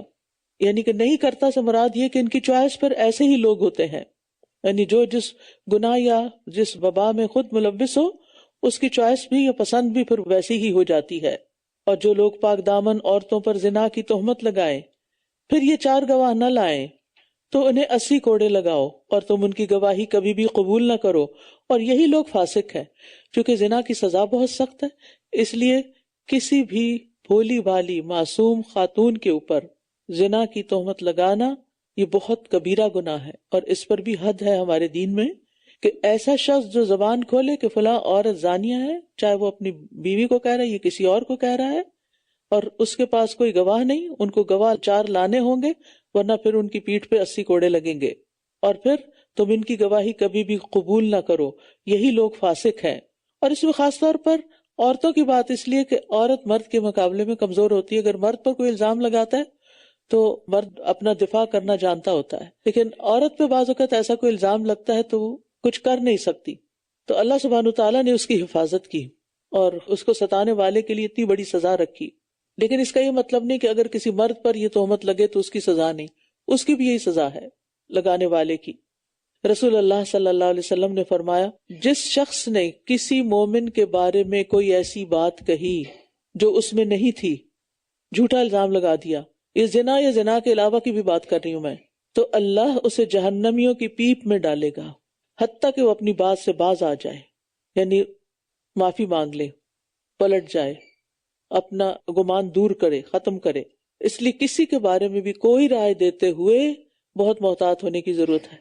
نبی صلی اللہ علیہ وسلم نے فرمایا، بے شک سب سے بڑا سود یہ ہے، یعنی ربا کی کتنی حرمت ہے ہمارے دین میں، اس سے بھی بڑی حرمت والی چیز کیا ہے کہ انسان ناحق کسی مسلمان کی عزت سے کھیلے، کسی کے بارے میں بری بات کرے، سوائے ان لوگوں کے جنہوں نے اس کے بعد توبہ کی اور اصلاح کر لی تو بے شک اللہ بہت بخشنے والا نہایت رحم کرنے والا ہے. اور جو لوگ اپنی بیویوں پر بدکاری کی تہمت لگائیں اور ان کے پاس اپنی ذات کے سوا کوئی گواہ نہ ہو تو ان میں سے ایک کی گواہی یہ ہے کہ 4 بار اللہ کی قسم کھا کر کہے کہ بے شک یقیناً وہ سچوں میں سے ہے، اور پانچویں بار یہ کہ اس پر اللہ کی لعنت ہو اگر وہ جھوٹوں میں سے ہے. یعنی ہسبینڈ اگر وائف پر الزام لگاتا ہے تو پھر اس صورت میں یہ حل نکالا گیا، اور اس عورت سے سزا اس طرح ٹلے گی کہ وہ 4 بار اللہ کی قسم کھا کر کہے کہ بے شک یہ مرد یقیناً جھوٹوں میں سے ہے، اور 5ویں بار یہ کہے کہ اس پر اللہ کا غضب ہو اگر وہ مرد سچوں میں سے ہے، اور اگر تم پر اللہ کا فضل اور اس کی رحمت نہ ہوتی، اور یہ کہ اللہ بہت توبہ قبول کرنے والا، بہت حکمت والا ہے، تو پھر کیا بنتا، کیا انجام ہوتا. ان الذین جاؤوا بالافک عصبۃ منکم، بے شک وہ لوگ جو بہتان گھڑ کر لائے ہیں تم ہی میں سے ایک گروہ ہیں، تم اسے اپنے لیے برا نہ سمجھو بلکہ یہ تمہارے لیے اچھا ہی ہے. ان میں سے ہر شخص کے لیے وہی کچھ ہے جو اس نے گناہ میں سے کمایا، اور ان میں سے جس نے گناہ کا بڑا حصہ اپنے سر لیا اس کے لیے تو بہت بڑا عذاب ہے. یہاں سے کچھ آیات واقع افک کے بارے میں ہیں. واقع افک جیسا کہ آپ جانتے ہیں کہ حضرت عائشہ رضی اللہ تعالی عنہا پر ایک الزام لگا تھا، یعنی کہ ایک جنگ کے موقع پر ان کا ہار گم ہو گیا تھا، اس کو ڈھونڈنے کے لیے چلی گئی، قافلہ روانہ ہو گیا، بہت ذہین تھی، اسی جگہ بیٹھ گئی کہ مجھے نہیں پائیں گے تو ڈھونڈنے کے لیے آئیں گے. تو حضرت صفوان بن معطل جو تھے ان کی ڈیوٹی تھی کہ پیچھے سے جو گری پڑی چیزیں ہیں یا کچھ پیچھے چھوٹ جانے والی چیزیں ان کو دیکھتے جائیں. تو انہوں نے دیکھا کہ حضرت عائشہ وہاں بیٹھی ہیں اور اکیلی بیٹھی ہیں، تو انہوں نے انا للہ و انا الیہ راجعون پڑھا اور اپنا اونٹ پیش کیا اور وہ خاموشی کے ساتھ بیٹھ گئی. اور پھر وہ دن کے وقت مدینہ میں داخل ہوئے تو عبداللہ بن ابی نے ان پر الزام لگا دیا کہ یہ ان کے ساتھ ملوث ہوئی ہیں اور اس وجہ سے یہ پیچھے رہی ہیں، نعوذ باللہ دوسرے لفظوں میں زنا کی تہمت لگا دی. تو اس پر مدینہ میں تقریباً 1 ماہ سے زیادہ بہت سخت بے چینی رہی. اس دوران وحی بھی نہیں آ رہی تھی. پھر بالآخر اللہ تعالیٰ نے وحی کے ذریعے اس معاملے کو صاف کیا. حضرت عائشہ کی برات میں یہ 10 آیات اتری، اور یہ کہ جنہوں نے تم میں سے یہ کام کیا ہے ان کا گناہ میں بہت بڑا حصہ ہے، عذاب میں بہت بڑا حصہ ہے. لیکن اس کے ساتھ ساتھ اللہ تعالیٰ فرما رہے ہیں اس واقعے کو اپنے حق میں برا نہ سمجھو بلکہ یہ اچھا ہے. اس میں ہمارے لیے بہت بڑا سبق ہے. بعض اوقات ہماری زندگی میں ایسی چیزیں پیش آ جاتی ہیں جو ہمارے لیے سخت تکلیف دہ ہوتی، اور ہم کہتے کاش ہم اس سے پہلے دنیا سے ہی چلے جاتے اور ہمیں یہ دن نہ دیکھنا پڑتا. لیکن اللہ تعالیٰ ایسی آزمائشوں سے بھی بندے کو بہت کچھ سکھاتا ہے. خیر کی 5 صورتیں کیا ہیں؟ ایک تو یہ کہ حضرت عائشہ کے بارے میں یہ آیات نازل ہوئی جو قیامت تک پڑھی جا رہیں گی. ان کی برات نازل ہوئی، ان کے بارے میں بات کر کے ان کا دفاع اللہ تعالیٰ نے کر کے ان کو عزت بخشی. پھر ان پر جو بہتان لگا اس کی وجہ سے ان کو بہت بڑے ثواب کا حصہ ملا. پھر اس سارے واقعے میں مومنوں کے لیے بہت بڑی نصیحت بھی تھی، اور پھر بہتان لگانے والوں کی سزا بھی سامنے آئی. اللہ تعالیٰ کی طرف سے کچھ قانون بھی آ گئے. یعنی اگرچہ یہ ایک شر تھا لیکن اس شر سے بہت سا خیر بھی نکلا. اور یہی ہمارا عمومی رویہ ہونا چاہیے کہ زندگی میں انسان صرف خیر ہی پر راضی نہ ہو، بلکہ اگر کوئی تکلیف دہ چیز زندگی میں سامنے آئی ہے تو اس پر بھی اللہ سے ناراض نہ ہو. رضیت باللہ ربن. اور انسان مسلسل یہی سوچے اس میں بھی کوئی خیر ہے، اس میں بھی کوئی خیر ہے، اور دعا کرے اللہ مجھے اس کی خیر دکھا دے اور میرے دل کو حوصلہ دے دے. کیونکہ ایسے مواقع پر صبر کرنا بڑا ہی مشکل کام ہے. جب تم نے اس بہتان کو سنا تھا تو مومن مردوں اور مومن عورتوں نے اپنے نفسوں کے بارے میں اچھا گمان کیوں نہ کیا اور کیوں نہ کہا کہ یہ صریح بہتان ہے. یعنی سنتے ہی صفائی پیش کیوں نہ کی. تم اپنے بارے میں کیا سوچتے؟ اگر یہ بات تمہارے بارے میں کہی جاتی تو تم کیا سوچتے؟ وہ اس پر 4 گواہ کیوں نہ لائے؟ پھر جب وہ گواہوں کو نہیں لا سکے تو اللہ کے نزدیک یہی جھوٹے ہیں. اور اگر دنیا اور آخرت میں اللہ کا فضل اور اس کی رحمت تم پر نہ ہوتی تو جس معاملے میں تم پڑ گئے تھے اس پر تمہیں بہت بڑا عذاب پہنچتا. کیونکہ ہوا یہ تھا کہ منافقین کے علاوہ کچھ مخلص مسلمان بھی پروپیگنڈے سے متاثر ہو گئے تھے. جب تم اس بہتان کو اپنی زبانوں پر لا رہے تھے اور تم اپنے منہ سے وہ بات کہہ رہے تھے جس کا تمہیں کوئی علم نہ تھا اور تم اسے معمولی بات سمجھ رہے تھے، حالانکہ اللہ کے نزدیک وہ بہت بڑی تھی. سبحان اللہ. یعنی حضرت عائشہ پر یہ الزام لگایا جانا اللہ تعالیٰ کے نزدیک بہت بڑی ناراضگی کی بات تھی. تو یاد رکھیے گناہوں کو حقیر نہیں سمجھنا چاہیے. ہم بعض اوقات کہتے چھوٹی سی بات ہے کر لیتے ہیں، کیا فرق پڑتا، توبہ کر لیں گے. نہیں. ابن سیرین کہتے ہیں اللہ کی قسم جو گناہ مجھ سے ہو گئے ہیں میں ان پہ نہیں روتا، بلکہ میں ان گناہوں پہ روتا ہوں جنہیں میں نے حقیر جانا جبکہ وہ اللہ کے ہاں انتہائی سنگین ہوتے ہیں. کیونکہ اوپر ان کا نا کہ تم اسے چھوٹا سمجھتے تھے، اللہ کے نزدیک تو بہت بڑی بات تھی. اور جب تم نے اس بات کو سنا تھا تو کیوں نہ کہہ دیا کہ ہمارے لیے جائز نہیں کہ ہم اس بات کو منہ سے نکالیں؟ پاک ہے تو اے اللہ، یہ تو بہت بڑا بہتان ہے۔ اللہ تمہیں نصیحت کرتا ہے کہ تم اس جیسی بات کا کبھی اعادہ نہ کرنا، اس جیسی بات کبھی دوبارہ نہ کرنا اگر تم مومن ہو۔ اور اللہ تمہارے لیے آیات کو بیان کرتا ہے، اور اللہ خوب علم والا، خوب حکمت والا ہے۔ ان الذین یحبون ان تشیع الفاحشۃ فی الذین آمنوا، بے شک جو لوگ پسند کرتے ہیں کہ ایمان والوں میں بے حیائی پھیلے، ان کے لیے دنیا اور آخرت میں دردناک عذاب ہے، اور اللہ سب کچھ جانتا ہے اور تم نہیں جانتے۔ اللہ تعالیٰ فحش کلام سے نفرت کرتا ہے۔ اکرمہ کہتے ہیں مجھے نہیں معلوم ابن عباس یا ان کے چچا زاد بھائی میں سے کسی نے دوسرے کے لیے کھانا تیار کیا، دعوت کی، تو ایک لونڈی لوگوں کے سامنے کام کر رہی تھی کہ ان میں سے کسی نے لونڈی کو زانیہ کہہ کے پکارا، تو ابن عباس نے کہا چپ رہو، اگر تم پر دنیا میں حد نہ لگائی گئی تو آخرت میں تو ضرور لگائی جائے گی کہ تم نے ایک عورت کو اس نام سے پکارا ہے۔ اس نے کہا کیا ایسی بات ہے؟ انہوں نے کہا بے شک اللہ فحش کلامی کرنے والوں کو اور کوشش سے بے حیائی کرنے والوں کو پسند نہیں فرماتا، یعنی انٹینشنلی برائی کرنے والوں کو۔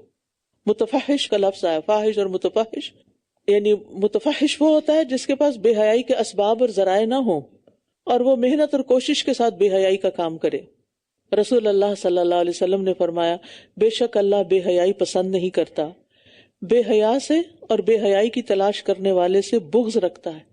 تو ایسے سارے لوگ جو اسکرین پر بے حیائی کی چیزیں دیکھتے رہتے ہیں ان کو بھی اللہ سے ڈرنا چاہیے کہ اللہ تعالیٰ کو ایسے لوگوں سے بغض ہے جو بے حیائی والی چیزیں دیکھتے ہیں یا بے حیائی کی تلاش میں رہتے ہیں۔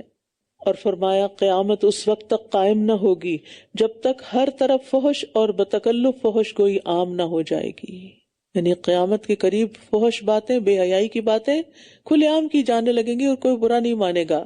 نبی صلی اللہ علیہ وسلم نے فرمایا بے شک بے حیائی اور بتکلف فحش گوئی کا اسلام سے کوئی تعلق نہیں، اور اسلام کے اعتبار سے لوگوں میں سب سے اچھا وہ ہے جس کا اخلاق سب سے عمدہ ہو۔ اور اگر تم پر اللہ کا فضل اور اس کی رحمت نہ ہوتی، اور یہ کہ اللہ بہت شفقت کرنے والا، نہایت رحم کرنے والا ہے، تو وہ تمہیں عذاب دے دیتا۔ لیکن چونکہ مومنوں کے سامنے یہ معاملہ پہلی دفعہ پیش آیا تھا تو ان کی تربیت کر دی گئی۔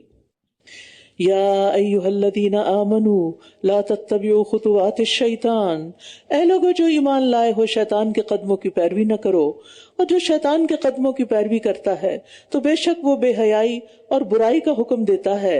اور اگر تم پر اللہ کا فضل اور اس کی رحمت نہ ہوتی تو تم میں سے کوئی ایک بھی کبھی پاک نہ ہو سکتا، لیکن اللہ جسے چاہتا ہے پاک کرتا ہے، اور اللہ خوب سننے والا، خوب علم والا ہے۔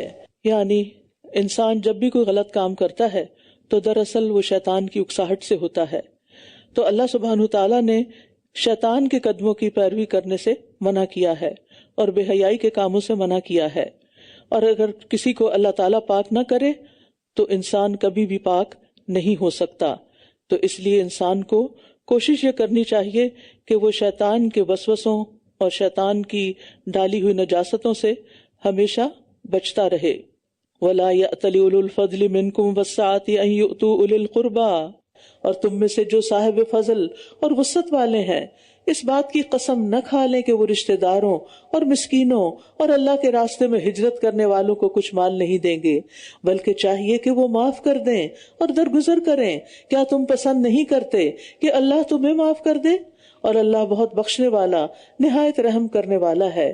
یعنی رشتہ داروں سے تکلیفیں بھی پہنچے تو بھی ان کے اوپر جو صدقہ خیرات آپ کر رہے ہیں، جو ان کی مدد کر رہے ہیں، اس سے ہاتھ نہ روکیں، کیونکہ انسانوں سے غلطیاں ہوتی رہتی ہیں۔ انسان کو درگزر کرنی چاہیے، لغزشوں کو معاف کر دینا چاہیے۔ بے شک وہ لوگ جو پاک دامن بھولی بھالی ایمان والی عورتوں پر زنا کی تہمت لگاتے ہیں، وہ دنیا اور آخرت میں لعنت کیے گئے ہیں، اور ان کے لیے بہت بڑا عذاب ہے۔ جس دن ان کی زبانیں اور ان کے ہاتھ اور ان کے پاؤں ان کے خلاف گواہی دیں گے اس کی جو وہ کیا کرتے تھے، اور اس دن اللہ انہیں ان کا بدلہ حق کے ساتھ پورا پورا دے گا، اور وہ جان لیں گے کہ اللہ ہی حق ہے اور وہی حق کو ظاہر کرنے والا ہے۔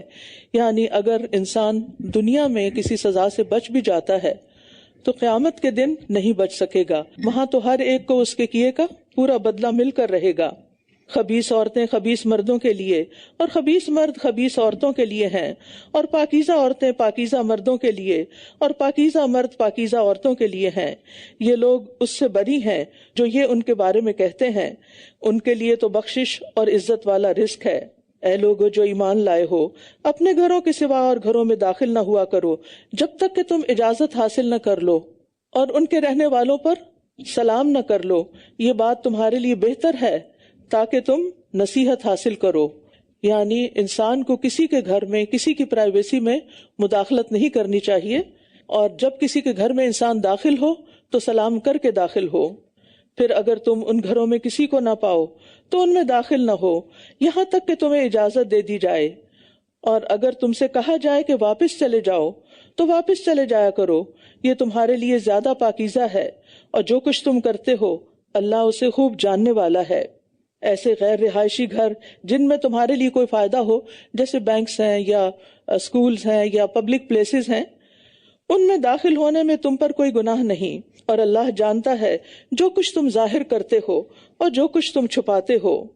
قل للمؤمنین یغضوا من ابصارہم، مومن مردوں سے کہہ دیجئے کہ وہ اپنی کچھ نگاہیں پست رکھیں اور اپنی شرمگاہوں کی حفاظت کریں، یہ ان کے لیے زیادہ پاکیزہ ہے۔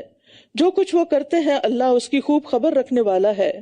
یہاں زنا سے حفاظت کے لیے نظروں کی حفاظت کا حکم دیا گیا ہے، کیونکہ تمام شہوانی فتنوں کا آغاز نظر سے ہوتا ہے۔ احمد شوقی کہتے ہیں نظر ملتی ہے، پھر مسکراہٹ، پھر سلام، پھر گفتگو، پھر وعدہ، اور پھر ملاقات تک بات جا پہنچتی ہے۔ تو آغاز نگاہوں سے ہوتا ہے، اس لیے نگاہوں کی حفاظت ضروری ہے۔ تو مومن مردوں کو نظر نیچی رکھنے کا حکم دیا گیا ہے۔ اس کا یہ مطلب نہیں کہ انسان کسی بھی چیز کو نظر بھر کے نہ دیکھے، راستہ چلتے ہوئے بھی دیکھنا ہے اور کام کاج کرتے ہوئے۔ مطلب اس کا یہ ہے کہ جن چیزوں کی طرف دیکھنا حرام ہے ان سے نگاہوں کو نیچے رکھا جائے، اسی لیے من ابصارہم کا لفظ آیا ہے۔ مثلا اپنی بیوی اور محرم رشتہ دار عورتوں کے سوا مردوں کے لیے باقی عورتوں کو گور گور کے دیکھنا، بار بار دیکھنا، یہ منع ہے۔ پھر اسی طرح شہوت کے ساتھ کسی کو دیکھنا وہ بھی منع ہے، یعنی اگر کسی محرم رشتے کی طرف بھی کوئی شہوت سے دیکھ رہا ہے تو وہ بھی منع ہے، کیونکہ آج کل آپ بہت سی ایسی باتیں سنتے ہیں، انسیسٹ کا معاملہ، اور حتیٰ کہ میرے پاس پرسنلی بعض میسیجز ایسے آئے ہیں کہ جس میں خود باپ اپنی بیٹی کے ساتھ برا کر رہا ہوتا ہے۔ تو اگر باپ ہی اپنی بیٹی کو عزت نہیں دیتا، پروٹیکشن نہیں دیتا، اور اس کے ساتھ ہی وہ برائی کا ارتکاب کرتا ہے، تو پھر ایک عورت کہاں جائے گی، کہاں سے حفاظت طلب کرے گی؟ تو اس لیے سب سے پہلے آنکھوں سے دیکھنے پر پابندی لگائی گئی کہ شہوت کی نگاہ سے نہ دیکھو، محرم رشتوں کو بھی، اور نامحرم رشتوں کو بار بار مت دیکھو۔ اچانک نظر پڑے تو نظر پھیر لو۔ جریر بن عبداللہ کہتے ہیں میں نے رسول اللہ صلی اللہ علیہ وسلم سے اچانک نظر پڑ جانے کے بارے میں پوچھا تو آپ نے مجھے حکم دیا کہ میں اپنی نظر کو پھیر لوں۔ نبی صلی اللہ علیہ وسلم نے فرمایا مجھے اپنی طرف سے 6 چیزوں کی ضمانت دو، میں تمہیں جنت کی ضمانت دیتا ہوں۔ بات کرو تو سچ بولو، وعدہ کرو تو پورا کرو، جب تمہیں امین بنایا جائے تو امانت کا حق ادا کرو، اپنی شرمگاہوں کی حفاظت کرو، اپنی نظروں کو جھکا کر رکھو اور اپنے ہاتھ روک لو۔ بالکل سیم ہی پھر عورتوں کو بھی حکم دیا گیا، وَقُلْ لِلْمُؤْمِنَاتِ يَغْضُضْنَ مِنْ أَبْصَارِهِنَّ، اور عورتوں کے لیے بھی یہ احکامات ہیں کہ وہ مردوں کی طرف شہوت کی نگاہ سے نہ دیکھیں۔ ضرورتاً آپ دیکھ سکتے ہیں، لیکن اگر دل میں کوئی اٹریکشن پیدا ہونے لگے، وہ صرف اللہ جانتا ہے اور بندہ جانتا ہے نا، تو اپنی نگاہ پھیر لے۔ اور مومن عورتوں سے کہہ دیجئے کہ وہ اپنی کچھ نگاہیں پست رکھیں اور اپنی شرمگاہوں کی حفاظت کریں اور اپنی زینت کو ظاہر نہ کریں سوائے اس کے جو خود بخود ظاہر ہو جائے، اور وہ اپنی اوڑھنیاں اپنے گریبانوں پر ڈالے رہیں، اور وہ اپنی زیب و زینت ظاہر نہ کریں سوائے اپنے شوہروں کے یا اپنے باپوں کے یا اپنے شوہروں کے باپوں کے یا اپنے بیٹوں کے یا اپنے شوہروں کے بیٹوں کے یا اپنے بھائیوں کے یا اپنے بھائیوں کے بیٹوں کے یا اپنی بہنوں کے بیٹوں کے یا اپنی عورتوں کے یا ان کے لیے کہ ان کے دائیں ہاتھ جن کے مالک ہوئے، یا مردوں میں سے ایسے زیر 10 مرد جو عورتوں کی خواہش نہیں رکھتے، یا وہ لڑکے جو عورتوں کی پوشیدہ باتوں سے واقف نہیں اور اپنے پاؤں زمین پر مار کر نہ چلیں کہ ان کی وہ زیب و زینت معلوم ہو جائے جو وہ چھپاتی ہیں۔ اور اے مومنو تم سب اللہ کی طرف توبہ کرو تاکہ تم کامیاب ہو جاؤ۔ تو اس میں ہم دیکھتے ہیں کہ پہلے مردوں کو حکم دیا گیا کہ وہ اپنی نگاہوں کی حفاظت کریں، اور پھر اس کے بعد عورتوں کو حکم دیا گیا، کیونکہ بہت سا فتنہ نگاہ سے پھیلتا ہے، لیکن عورتوں کے لیے کچھ احکامات زائد دیے گئے، اور اس میں خاص طور پر اپنی زیب و زینت چھپانے کا، وَلَا يُبْدِينَ زِينَتَهُنَّ، کہ وہ اپنی زینت ظاہر نہ کریں، کیونکہ عورت کی زیب و زینت، چاہے اس کا جسمانی حسن ہو یا اس کے لباس کا یا میک اپ، یہ چیزیں مرد کے لیے اٹریکشن کا باعث ہوتی ہیں، جس کی وجہ سے پھر بہت سی معاشرتی خرابیاں پیدا ہوتی ہیں۔ زینت دو قسم کی ہوتی ہے، ایک فطری زینت، حسن و جمال ایک عورت کے اندر ہے، اس کے فگرز میں، اس کے چہرے پر، اور دوسرے جو بناؤ سنگھار اور زیبائش، آسائش اور زیورات سے زینت حاصل کی جاتی ہے۔ اسی طرح قرآن مجید میں لباس کو بھی زینت کہا گیا ہے۔ یہ جو گھر کا ڈریس ہے نا، چاہے کتنا لانگ ڈریس ہے، یعنی لباس سی تھرو بھی نہیں، نظر بھی نہیں آ رہا اور ٹائٹ بھی نہیں، لیکن گھر کے ڈریس میں باہر نہیں نکلنا ہوتا، اس کے اوپر کوئی اور چادر اوڑھنے کی ضرورت ہوتی ہے، جس کا حکم سورۃ الاحزاب میں آئے گا۔ قرآن مجید میں آتا خذوا زینتکم عند کل مسجد، ہر نماز کے وقت اپنی زینت لے لو۔ تو نماز میں ہمارا لباس کیسے ہوتا ہے؟ یعنی ہم اوپر مزید چادر اوڑھ کے اپنے ہاتھ اور چہرے کے سوا باقی پورے جسم کو کیا کرتے ہیں؟ اس چادر سے ڈھانپ لیتے ہیں۔ تو لباس بھی زینت ہے، اس لیے عورتوں کے لیے فطری زینت، مصنوعی زینت اور اسی طرح لباس کی زینت، ان سب زینتوں کو چھپانے کا حکم ہے۔ پھر اسی طرح خاص طور پر سینے کو ڈھانپنا، وَلْيَضْرِبْنَ بِخُمُرِهِنَّ عَلَى جُيُوبِهِنَّ، کہ اپنے خمار دوپٹے کو کہتے ہیں، تو یعنی صرف کیپ پہن کے یا اسکارف کو پیچھے باندھ کے یا مردوں کی طرح سر پہ پگڑی بنا کے اسے پہن کے سمجھنا کہ حجاب ہو گیا، تو یہ حجاب نہیں ہوتا۔ خمار کہتے سر کے کپڑے کو، نہیں، سر کا کپڑا اس طرح پہنے کہ گلا اور خاص طور پر گریبان اور یہ سینہ جو ہے یہ چھپ جائے۔ پھر اتنا ٹائٹ کپڑے نہ ہو کہ آپ نے اوپر سے جو اوڑھا ہے اس سے بھی شیپ نظر آ رہی ہے، یا بعض لوگ اسکارف لیتے ہیں یا حجاب لیتے ہیں تو وہ اس کو گلے کے گرد لپیٹ لیتے ہیں یا پیچھے اس طرح کرتے ہیں اور سینہ سارا کھلا ہوا ہوتا ہے۔ یہ حجاب نہیں ہے۔ اللہ سے ڈرے اور اپنے آپ کو گھر سے نکلنے سے پہلے دیکھ لیا کریں کہ کہیں آپ کی شیپ اور آپ کے فگرز نظر تو نہیں آ رہے، کیونکہ جتنے مرد آپ کو دیکھ کر انسائٹ ہوں گے پھر آپ ہی ذمہ دار ہوں گے۔ اور محرم رشتہ داروں کے سامنے پوشیدہ زینت کا اظہار جو ہے وہ جائز ہے، لیکن اس میں فرق ہے، شوہر کے سامنے اور طرح اور باپ کے سامنے اور طرح اور بھائیوں کے سامنے اور طرح، اور پھر اسی طرح دیگر رشتہ دار۔ زینت جو ہے وہ شوہر کا حق ہے، اس لیے بہترین بیوی کون سی ہے؟ نبی صلی اللہ علیہ وسلم نے فرمایا بہترین بیوی وہ ہے جس کی طرف تم دیکھو تو وہ تمہیں خوش کر دے، اور جب تم کسی بات کا حکم دو تو بجا لائے، اور تمہاری عدم موجودگی میں تمہارے مال اور اپنی ذات کی حفاظت کرے۔ تو ساری زینت کا حقدار دراصل شوہر ہے۔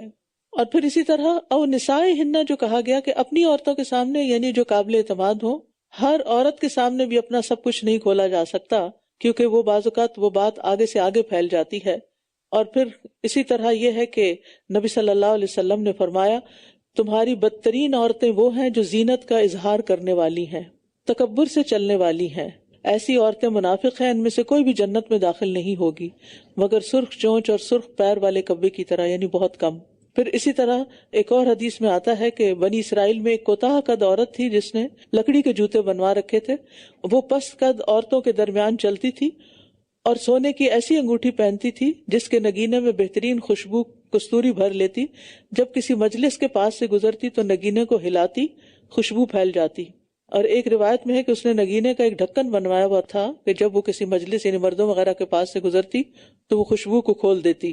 اس طرح کے طور طریقے اختیار کرنا کہ جس میں ایسا ڈریس پہنا جائے یا ایسا میک اپ کیا جائے یا ایسی چال چلی جائے کہ جس سے مردوں کو اٹریکٹ کیا جائے، اور نیت میں بھی یہی ہو، یہ تو نیت ہے تو اللہ جانتا، میں کسی کو جج نہیں کر رہی کہ ضرور جو کوئی ایسا کر رہا ہے وہ اسی نیت سے کر رہا ہے، لیکن اس کے کرنے کا مقصد کیا ہے۔ ایک چھوٹی سی کتاب میں نے لکھی تھی کہ اظہار زینت کس کے لیے، تو اس میں ساری چیزیں پوائنٹس کے ساتھ لکھ دی ہیں۔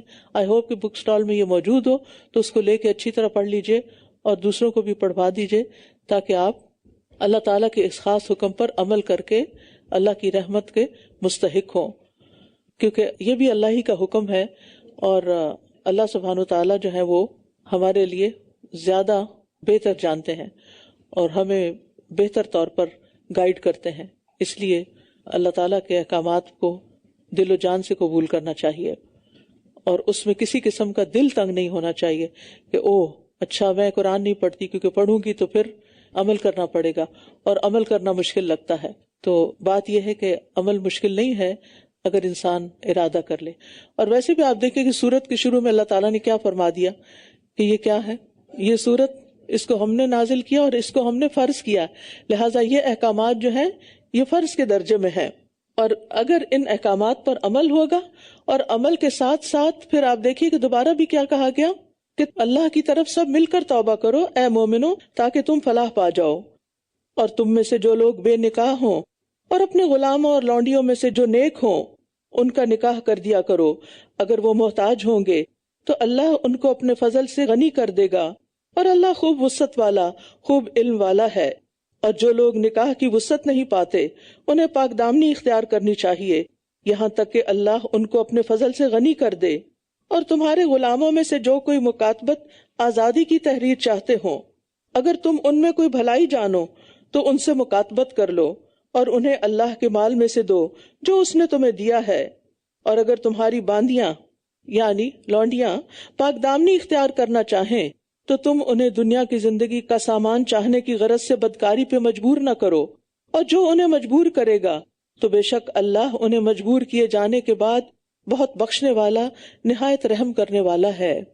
چونکہ پیچھے زنا کی سزا بتائی گئی کہ جو بہت سخت سزا ہے، تو اب وہ کون سے امور ہیں جو زنا کی طرف معاشرے کو لے جاتے ہیں، ان پر روک لگائی گئی ہے کہ ایسے کام نہ کریں کہ جس کی وجہ سے کوئی اس برائی کا شکار ہو، اور اس میں پھر یہ ہے کہ جو بے نکاح لوگ ہیں ان کے نکاح کا بندوبست کرو تاکہ وہ اپنی خواہشات کو جائز طریقے سے پورا کر سکیں۔ اور پھر اسی طرح عرب معاشرے کے اندر لونڈیوں سے زنا کروا کے یعنی ان سے کمائی کروائی جاتی تھی تو اس سے بھی منع کیا گیا ہے۔ اور یقیناً ہم نے تمہاری طرف واضح آیات نازل کی اور ان لوگوں کی مثالیں جو تم سے پہلے گزرے اور متقی لوگوں کے لیے نصیحت نازل کی ہے۔ اللہ نور السماوات والارض مثل نورہ کمشکاۃ فیہا مصباح المصباح فی زجاجہ الزجاجۃ کأنها کوکب دری یوقد من شجرۃ مبارکۃ زیتونۃ لا شرقیۃ ولا غربیہ یکاد زیتها یضیء ولو لم تمسسہ نار نور علی نور یہدی اللہ لنورہ من یشاء ویضرب اللہ الامثال للناس واللہ بکل شیء علیم۔ اللہ آسمانوں اور زمین کا نور ہے، اس کے نور کی مثال ایک تاک کی مانند ہے جس میں چراغ ہو، وہ چراغ فانوس میں ہو، وہ فانوس گویا ایک چمکتا ہوا تارا ہے جسے زیتون کے مبارک درخت سے روشن کیا جاتا ہے جو نہ مشرقی ہے اور نہ مغربی، قریب ہے کہ اس کا تیل روشن ہو جائے خواہ اسے کوئی آگ نہ چھوئے۔ نور پر نور ہے، اللہ جس کی چاہتا ہے اپنے نور کی طرف رہنمائی کرتا ہے، اور اللہ لوگوں کے لیے مثالیں بیان کرتا ہے، اور اللہ ہر چیز کو خوب جاننے والا ہے۔ تو اللہ سبحانہ تعالیٰ نے ہمیں قرآن مجید میں طرح طرح کی مثالوں سے بہت سے امور سمجھائے ہیں، سکھائے ہیں، اور اس میں خاص طور پر یہ مثال بہت ہی خوبصورت ہے، اور یہ مومن کے دل کی مثال ہے کہ مومن کے دل کے اندر جب ایمان ہوتا ہے تو پھر اس کے لیے ہر چیز روشن ہو جاتی ہے، اس کو حق اور باطل کے درمیان فرق پتہ چلنے لگتا ہے۔ یہ چراغ ان گھروں میں ہے جنہیں اللہ نے بلند کرنے اور ان میں اپنا نام ذکر کرنے کا حکم دیا ہے، وہ ان میں صبح و شام اس کی تسبیح کرتے ہیں۔ اللہ سبحانہ تعالیٰ آسمان و زمین کا نور ہے، یعنی آسمان و زمین اس کے نور سے ہی روشن ہے، اور اس کا یہ مطلب نہیں کہ یہ جو نور ہم دیکھتے ہیں سورج کا یا کچھ اللہ تعالیٰ کی ذات کا کوئی حصہ ہے، ایسا بھی نہیں ہے، ٹھیک ہے، کیونکہ نور سے مراد ذو نور ہے، یعنی روشن کرنے والا ہے۔ اللہ ہی نے ان سب چیزوں کو روشن کیا ہے، یعنی کائنات کی ہر چیز اللہ کے پیدا کردہ نور سے روشن ہے۔ چیزوں کے اندر جو حسن و جمال ہے یہ اللہ ہی کا پیدا کردہ ہے، اور اس کی ایک قسم جو ہے جیسے ہمارے جسم کے اندر جو مختلف اعضاء کے اندر اللہ نے کام کرنے کی صلاحیت رکھی، یہ بھی اس سے مراد لیا گیا ہے۔ پھر انسان جو ہے آنکھ کے نور کے ذریعے کائنات کا حسن و جمال دیکھتا ہے، یہ نور بھی اللہ نے پیدا کیا، ورنہ آپ دیکھیں آنکھ کے اندر کیا چیز ہے، کوئی لائٹ جل رہی ہے وہاں سے، تو یہ بھی اللہ ہی کا دیا ہوا نور ہے۔ پھر یہ ہے کہ کانوں کا نور اس کا سننا ہے، اسی طرح چھونے چکھنے کی صلاحیتیں بھی، اور نور سے مراد مانوی نور بھی ہے۔ مانوی نور کیا ہوتی ہے؟ ہدایت ہوتی ہے، جیسے کہتے ہیں نا اللہم اجعل فی قلبی نورا، تو اس کا مطلب نہیں کہ اندر کوئی لائٹ لگ جائے، اس کا مطلب یہ ہے کہ میرے دل میں ہدایت آ جائے، میری آنکھیں ہدایت کو دیکھ کر ہدایت پائیں، پڑھ کر ہدایت پائیں، اسی طرح کان ہدایت کی بات سن کر ہدایت پائیں۔ ابو عالیہ کہتے ہیں یہ مومن کی مثال ہے پس مشکات مومن کی اپنی ذات ہے، قندیل اس کا سینہ ہے، اور چراغ وہ ایمان ہے جو اللہ نے اس کے اندر رکھا ہے، اور قرآن جو اس کے دل میں ہے اس کو بابرکت درخت کے روغن سے جلایا جاتا ہے، یعنی قرآن سے استفادہ کرتا ہے، یعنی اس کو اس سے تشبیہ دی گئی، اور یہ اللہ اکیلے کے لیے اخلاص ہے، یعنی اس کی مثال اس درخت کی ہے جس کو درختوں نے ڈھانپ رکھا ہو۔ یہ درخت یعنی کہ بہت سخت دھوپ سے بھی بچا ہوا ہے، یعنی سورج کے طلوع اور غروب ہوتے ہوئے اس کو بہت دھوپ نہیں لگتی، اور مومن کا بھی یہی حال ہوتا ہے کہ وہ اس بات سے محفوظ ہوتا ہے کہ کوئی چیز اس کے ایمان پر حملہ کرے اور وہ اس سے متاثر ہو جائے، بلکہ اس کا نور جگمگاتا رہتا ہے۔ کیونکہ مومن کا حال کیا ہے کہ اگر اس کو کچھ ملتا ہے تو شکر گزاری کرتا ہے، آزمائش آئے تو صبر کرتا ہے، فیصلہ کرتا ہے تو انصاف پر مبنی کرتا ہے، اور اگر بات کرتا ہے تو سچی بات کرتا ہے۔ تو یہ اس نور کی وجہ سے ہی ہے جو اللہ تعالیٰ نور ہدایت اس کو عطا کرتا ہے۔ اور جب کسی کے اندر یہ نور آ جاتا ہے تو پھر تجارت اور خرید و فروخت کے وقت بھی وہ اللہ کو نہیں بھولتا۔ اللہ تعالیٰ رزق کمانے سے منع نہیں کرتا، لیکن رزق کماتے ہوئے بھی اللہ کو بھولنا نہیں چاہیے۔ وہ مرد جنہیں تجارت اور خرید و فروخت اللہ کے ذکر اور نماز قائم کرنے اور زکوٰۃ ادا کرنے سے غافل نہیں کرتی، وہ اس دن سے ڈرتے ہیں جس میں دل اور نگاہیں الٹ پلٹ کر رہ جائیں گی، تاکہ اللہ انہیں ان کے بہترین اعمال کا بدلہ دے جو انہوں نے کیے، اور اپنے فضل سے انہیں مزید عطا کرے، اور اللہ جسے چاہتا ہے بے حساب رزق دیتا ہے۔ اور جن لوگوں نے کفر اختیار کیا ان کے اعمال کسی چٹیل میدان میں ایک سراب کی طرح ہیں، سخت پیاسا اسے پانی سمجھتا ہے، یہاں تک کہ جب وہ اس کے پاس آتا ہے تو اسے کچھ بھی نہیں پاتا، بلکہ اللہ کو اپنے پاس پاتا ہے۔ وہ اس کا پورا پورا حساب اس سے چکا دیتا ہے، اور اللہ جلد حساب لینے والا ہے۔ یا ان کے اعمال جیسے نہایت گہرے سمندر میں اندھیرے ہوں جسے موج نے ڈھانپ لیا ہو، اس کے اوپر ایک اور موج ہو، اس کے اوپر بادل ہوں، اندھیروں پر اندھیرے ہیں، جب وہ اپنا ہاتھ نکالے تو قریب ہے کہ اسے دیکھ بھی نہ سکے، اور جس کے لیے اللہ نے کوئی نور نہیں بنایا تو اس کے لیے کوئی نور نہیں ہے۔ کیا آپ نے دیکھا نہیں کہ بے شک اللہ کے لیے تسبیح کرتی ہے ہر وہ چیز جو آسمانوں اور زمین میں ہے، اور پر پھیلائے ہوئے پرندے بھی، ہر ایک نے اپنی نماز اور تسبیح جان لی ہے، اور جو وہ کر رہے ہیں اللہ اسے خوب جاننے والا ہے۔ آپ دیکھیے کہ بارہا یہ مضمون گزرتا ہے کہ ہر چیز اللہ تعالیٰ کی تسبیح کرتی ہے۔ اس سے ہمیں کیا سبق ملتا ہے کہ ہم بھی اللہ سبحانہ و تعالیٰ کی تسبیح ہر حال میں کرتے رہیں۔ دوسری بات یہ ہے کہ کل قد علم صلاتہ و تسبیحہ، ہر ایک کو اس کی نماز اور اس کی تسبیح کا علم ہے، یعنی سب کے سب اپنے کام کو جانتے ہیں۔ تو اس سے کیا پتہ چلتا ہے کہ ہمیں اپنی عبادت کے طریقوں کا علم ہونا چاہیے۔ بغیر علم کے عبادت نہیں ہوتی، یعنی علم کے ساتھ ہی عبادت کی جاتی ہے، کیونکہ اگر نماز پڑھنے کا طریقہ نہیں آتا تو آپ کیسے نماز پڑھیں گے؟ اور اگر آپ کو اپنے دنیاوی کاموں میں بھی اپنی جاب ڈسکرپشن نہیں پتا، اپنی ذمہ داریاں نہیں پتا، تو آپ کے لیے مشکل ہو جائے گی۔ یعنی کسی کو بھی آپ کام دیں یا خود کام کریں تو آپ کو اپنے کاموں کا صحیح طور پر پتہ بھی ہونا چاہیے۔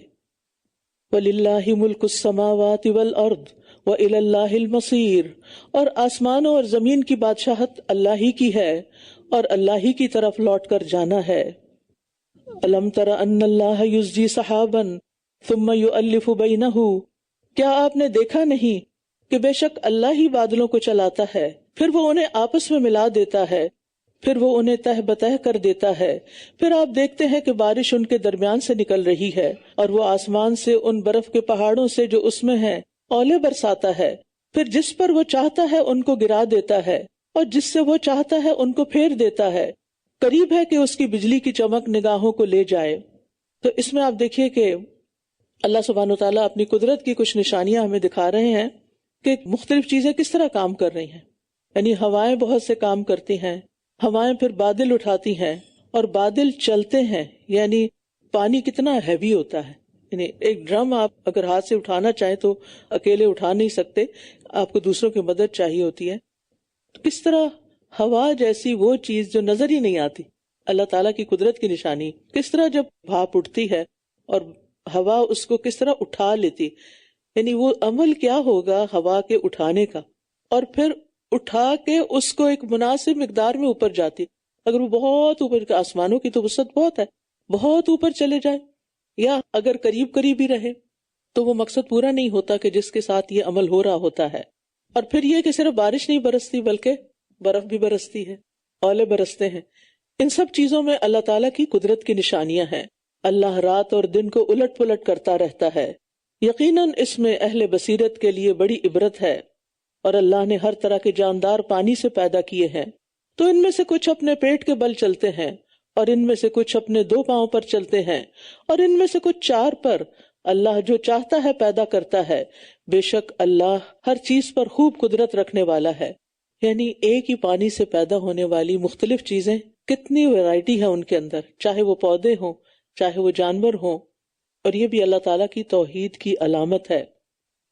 اور پھر اس میں آپ دیکھیے کہ مختلف قسموں کا اللہ نے ذکر بھی کیا نا، کہ کچھ تو پیٹ پہ چلتے ہیں جیسے سانپ ہے، مچھلی ہے، پھر اسی طرح کچھ کیڑے مکوڑے بھی اسی طرح رینگ رہے ہوتے ہیں، کوئی 2 پاؤں پہ چلتے ہیں جیسے انسان ہیں یا پرندے ہیں، کوئی 4 پہ چلتے ہیں جیسے انعام ہیں، گائے، بھیڑ، بکری وغیرہ، اور کچھ چوپائے اور درندے ہیں۔ تو یہ ساری کی ساری اللہ کی مخلوق ہے، اور ان سب کے اندر بے شمار ورائٹی ہے کہ اتنا کہ ہم گن بھی نہیں سکتے۔ کچھ مخلوقات تو ہمیں نظر آتی ہیں اور زیادہ وہ ہیں جو ہم نے دیکھی بھی نہیں۔ اگرچہ یہ دور میڈیا کا ہے اور اس میں طرح طرح کے پرندوں کی تصویریں آتی ہیں، بعض اوقات کو ایسا کلپ آ جاتا ہے نا جس میں انہونی قسم کے پرندے ہوتے ہیں، تو میں حیران ہوتی ہوں کہ یہ کہاں رہتے ہیں۔ یہ بھی اللہ نے پیدا کیا، اور یہ بھی، اور ان کی عادات بھی آپ نے دیکھا ہوگا کہ بڑی مختلف ہوتی، ان کی جو چہچہاٹ ہوتی ہے وہ بھی بہت مختلف ہوتی ہے۔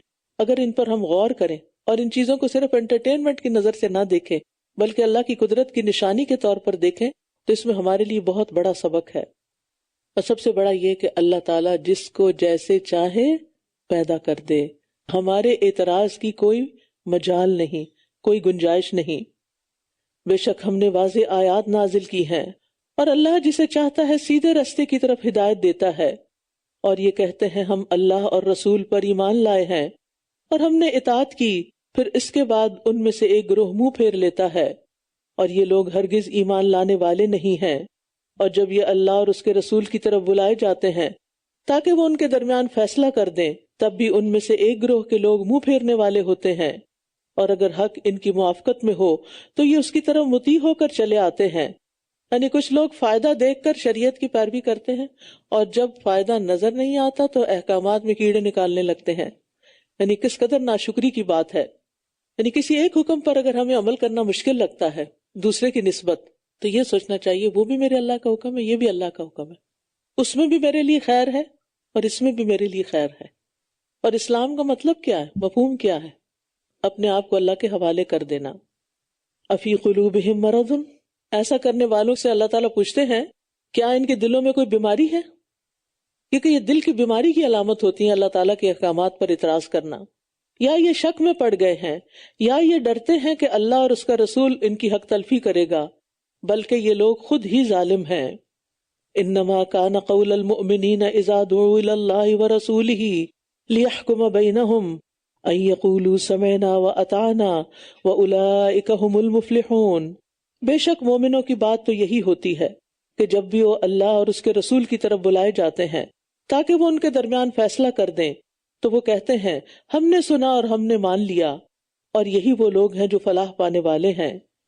اور جو کوئی اللہ کی اور اس کے رسول کی اطاعت کرے اور اللہ کی خشیت اختیار کرے اور اس سے ڈرے تو یہی وہ لوگ ہیں جو کامیاب ہونے والے ہیں۔ تو کامیابی کی کنجی کیا ہے؟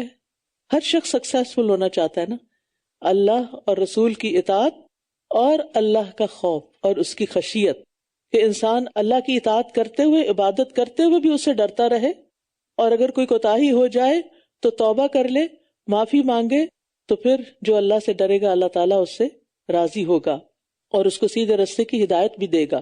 اور جو ڈھیٹ بن جائے اور مقابلہ کرنے لگے اور نہ مانے، پھر اس کے ساتھ معاملہ کچھ اور ہوگا۔ اور انہوں نے اللہ کی پکی قسمیں کھائیں کہ اگر آپ انہیں حکم دیں تو وہ ضرور ہی نکلیں گے۔ کہہ دیجئے قسمیں مت کھاؤ، تمہاری اطاعت جانی پہچانی ہے، بے شک اللہ خوب خبر رکھنے والا ہے اس کی جو تم کرتے ہو۔ یعنی منافقین جھوٹی قسمیں کھا کر اللہ کے رسول صلی اللہ علیہ وسلم اور مومنوں کا اعتماد حاصل کرنے کی کوشش کرتے تھے، لیکن منافق یہ بھول جاتے تھے کہ ان کے ساتھ اللہ ہے، اگر ہم ان کے ساتھ کوئی دھوکہ کریں گے تو اللہ سبحانہ تعالیٰ ان کو آگاہ کر دے گا۔ آج کے دور میں وحی تو نہیں آتی، لیکن یہ یاد رکھیے کہ اللہ سبحانہ تعالیٰ لوگوں کے طرز عمل سے، لوگوں کے اعمال سے ان کا سچا یا جھوٹا ہونا واضح کر دیتا ہے، ان کی حقیقت سامنے آ جاتی ہے۔ یعنی انسان غلط کام کر کے جتنا بھی چھپانا چاہے، کہیں نہ کہیں اس کے منہ سے نکل جاتا ہے، یا اس کے چہرے پہ آ جاتا ہے، یا پھر کوئی اور اس کا پول کھول دیتا ہے۔ تو اس لیے کامیابی اسی میں ہے کہ انسان اللہ سے ڈرتا رہے اور اللہ سے ڈر کر اپنی زندگی گزارے۔ قل اطیعوا اللہ و اطیعوا الرسول، کہہ دیجئے اللہ کی اطاعت کرو اور رسول کی اطاعت کرو۔ پھر بھی اگر تم منہ پھیرتے ہو تو رسول پر وہی ذمہ داری ہے جس کا بوجھ اس پر ڈالا گیا، اور تمہارے ذمہ وہ ہے جو تم پر بوجھ ڈالا گیا ہے، اور اگر تم اس کی اطاعت کرو گے تو ہدایت پالو گے۔ اور رسول پر صرف کھلم کھلا پیغام پہنچا دینے کی ہی ذمہ داری ہے، یعنی اللہ تعالیٰ کے ساتھ ساتھ رسول اللہ صلی اللہ علیہ وسلم کی اطاعت کا حکم بار بار دیا جا رہا ہے۔ دونوں کی الگ الگ اطاعت، قل اطیعوا اللہ اور والرسول بھی کہا جا سکتا تھا جیسے ایک اور جگہ پر آتا، لیکن قل اطیعوا اللہ و اطیعوا الرسول دونوں کی مستقل اطاعت کا حکم ہے۔ فإن تولوا، یعنی ان دونوں کی اطاعت سے یا ان میں سے ایک کی اطاعت سے کوئی منہ موڑتا ہے تو پھر وہ اپنے فعل کا ذمہ دار ہوگا اور تم اپنے کام کے ذمہ دار ہو۔ پھر تمہارے سے نہیں پوچھا جائے گا کہ اس نے سنت کی پیروی کیوں نہیں کی۔ لیکن ہمیں کرائیٹیریا دیا گیا، یہ جملہ بڑا اہم ہے، وَإِن تُطِيعُوهُ تَهْتَدُوا، اور اگر تم اس کی اطاعت کرو گے تو ہدایت پالو گے۔ اور رسول پر صرف کھلم کھلا پیغام پہنچا دینے کی ہی ذمہ داری ہے، یعنی رسول کا کام کیا ہے؟ پیغام پہنچا دے، اور لوگوں کا کام کیا ہے؟ اطاعت کریں۔ اگر کوئی نہیں اطاعت کرتا تو پھر اس کو پوچھنے والا کون ہے؟ اللہ ہے۔ تم میں سے جو لوگ ایمان لائے اور انہوں نے نیک عمل کیے، اللہ نے ان سے وعدہ کیا ہے کہ وہ ضرور انہیں زمین میں جانشین بنائے گا، جیسا اس نے ان سے پہلے کے لوگوں کو جانشین بنایا تھا، اور وہ ضرور ان کے لیے ان کے دین کو جما دے گا جسے اس نے ان کے لیے پسند کیا ہے، اور وہ ضرور انہیں ان کے خوف کے بعد بدل کر امن دے گا۔ وہ میری عبادت کریں گے اور میرے ساتھ کسی کو شریک نہ کریں گے، اور جو لوگ اس کے بعد کفر کریں تو یہی لوگ فاسق ہیں۔ اور نماز قائم کرو اور زکوٰۃ ادا کرو اور رسول کی اطاعت کرو تاکہ تم پر رحم کیا جائے۔ سبحان اللہ، بار بار یہی بات آ رہی ہے، یعنی پارے کے اس حصے میں خاص طور پر جس چیز کی طرف توجہ دلائی جا رہی ہے وہ رسول اللہ صلی اللہ علیہ وسلم کی اطاعت ہے۔ آپ کی زندگی میں تو لوگ آپ کی مجلس میں حاضر ہوتے، جو حکم پاتے اطاعت کرتے، کیا وہ ان کے لیے تھی؟ صرف سوچنے کی بات ہے، وہ ہمارے لیے بھی ہے۔ اور ہمارے لیے کیا ہے کہ ہم آپ کی سنتوں کے بارے میں علم بھی حاصل کریں اور ان پر عمل کریں، کیونکہ بہت سے لوگ یہ کہتے ہیں کہ ہم نے قرآن پڑھ لیا ہمارے لیے کافی ہے۔ نہیں، قرآن کے ساتھ حدیث بھی پڑھیں، اللہ تعالیٰ کی بات کے ساتھ رسول اللہ صلی اللہ علیہ وسلم کی سیرت کو بھی جانیں، اور کس طرح انہوں نے اس قرآن پر عمل کیا اس کو بھی دیکھیں۔ اور اگر کوئی چاہتا ہے کہ اس پر رحم کیا جائے تو پھر اسے ایسا کرنا ہوگا۔ آپ ان لوگوں کے بارے میں جنہوں نے کفر کیا ہرگز یہ خیال نہ کریں کہ وہ زمین میں اللہ کو عاجز کرنے والے ہیں، اور ان کا ٹھکانہ آگ ہے، یقیناً وہ بہت بری لوٹنے کی جگہ ہے۔ اے لوگو جو ایمان لائے ہو، تم میں سے وہ لوگ جن کے مالک تمہارے دائیں ہاتھ ہیں، اور تم میں سے جو ابھی سن بلوغت کو نہیں پہنچے، انہیں چاہیے کہ وہ ان 3 اوقات میں تم سے اجازت طلب کیا کریں، نماز فجر سے پہلے اور دوپہر کے وقت جب تم اپنے کپڑے اتار کر رکھ دیتے ہو، اور نماز عشاء کے بعد۔ یہ 3 اوقات تمہارے پردے کے ہیں، ان کے بعد تم پر اور ان پر کوئی گناہ نہیں ہے، تم ایک دوسرے کے پاس بکثرت آنے جانے والے ہو۔ اسی طرح اللہ تمہارے لیے آیات کو کھول کر بیان کرتا ہے، اور اللہ خوب علم والا، خوب حکمت والا ہے۔ اب یہاں غلاموں اور بچوں کے لیے اجازت کے احکامات دیے گئے ہیں کہ کس طرح پردے کے اوقات میں وہ اپنے پیرنٹس اور مالکوں کے بیڈ روم میں بغیر اجازت داخل نہ ہو۔ ان 3 اوقات کے علاوہ بچے اور غلام، یعنی آج کل غلام تو نہیں لیکن سرمنٹس وغیرہ جو ہوتے ہیں، وہ بغیر اجازت آ جا سکتے ہیں۔ اور جب تم میں سے بچے بلوغت کو پہنچ جائیں تو انہیں چاہیے کہ وہ بھی اجازت لے لیا کریں، جیسے کہ ان سے پہلے کے لوگ اجازت لیتے تھے۔ اسی طرح اللہ تمہارے لیے اپنی آیات کھول کر بیان کرتا ہے، اور اللہ خوب علم والا، خوب حکمت والا ہے۔ یعنی سگی اولاد بھی بالغ ہونے کے بعد اجازت لے کر داخل ہو، یعنی اذا بلغ الاطفال منکم الحلم، اور محرم رشتوں کے پاس بھی داخل ہونے کے لیے اجازت لینی چاہیے۔ سبحان اللہ، ہمارا دین یعنی انسانوں کے لیے کتنے فائدے کا ہے۔ ہر انسان کی ایک پرائیویسی ہوتی ہے، ہر انسان کو کچھ ایسے کام کرنے کی ضرورت ہوتی ہے وہ جو سب کے سامنے نہیں کر سکتا۔ بعض اوقات سطر اس کا پورا نہیں ہوتا، اس کا لباس درست نہیں ہوتا، بعض اوقات وہ کوئی ایسا کام کر رہا ہوتا ہے کہ جس سے دوسروں کو کوئی غرض نہیں ہوتی، یا وہ کام دوسروں کے علم میں نہیں لانا چاہیے، یا یہ کہ وقت سے پہلے وہ چیز نہیں بتائی جا سکتی۔ تو ایسی تمام صورتوں میں پھر انسان کو پرائیویسی دی گئی اور یہ اس کا حق ہے۔ اور عورتوں میں سے بیٹھ رہنے والیاں جو نکاح کی امید نہیں رکھتی، ان پر بھی کوئی گناہ نہیں کہ وہ اپنے کپڑے اتار رکھیں۔ مطلب یہ نہیں کہ سارے کپڑے اتار دیں، اس کا مطلب یہ ہے کہ جو اوپر اوڑھنے والے کپڑے ہیں، جس طرح یعنی گھر سے باہر نکلتے وقت عورت کو اوپر سے چادر لینی چاہیے یا گاؤن وغیرہ پہننا چاہیے، تو جب عورت بہت ضعیف ہو جائے تو اس کے لیے بہت کپڑے پہننا بھی مشکل ہوتا ہے۔ آپ دیکھیں، آپ میں سے جو لوگ ایج کر رہے ہیں وہ اس بات کو اچھی طرح سمجھتے ہیں کہ ایک وقت آتا ہے کہ اپنا لباس خود بدلنا بھی مشکل لگتا ہے، اور پھر اگر کسی ضرورت سے گھر سے باہر خاتون جا رہی ہے، گھر میں اس کے کوئی نان محرم لوگ آ رہے ہیں، تو پھر ایسی صورت میں اس کو کچھ رخصت دی گئی ہے، سہولت دی گئی ہے، آسانی دی گئی ہے، لیکن ایک شرط کے ساتھ، بشرطے کہ وہ زینت کو ظاہر کرنے والی نہ ہو، تاہم وہ بھی احتیاط برتیں تو ان کے لیے بہتر ہے، اور اللہ خوب سننے والا، خوب جاننے والا ہے۔ یعنی بوڑھی عورت کے لیے بھی غیر محرم کے سامنے زینت کا اظہار کرنا جائز نہیں، تو سوچیں پھر جوان لڑکیوں کے لیے زینت ظاہر کرنے کی اجازت کہاں سے ہوگی؟ بہت سے لوگ جو عام دنوں میں حجاب پہن بھی لیتے ہیں، جب کوئی شادی، فنکشن، پارٹی وغیرہ ہوتی ہے تو سب کچھ بھول جاتے ہیں، گویا اس حال میں تو اللہ تعالیٰ دیکھتے ہی نہیں ہیں۔ جبکہ مسلمان عورت کے لیے جو پردے کی کنڈیشنز رکھی گئی ہیں وہ ہر نامحرم کے ساتھ ہیں اور ہر موقع کے لیے، یعنی ہر زمان و مکان کے لیے ہیں۔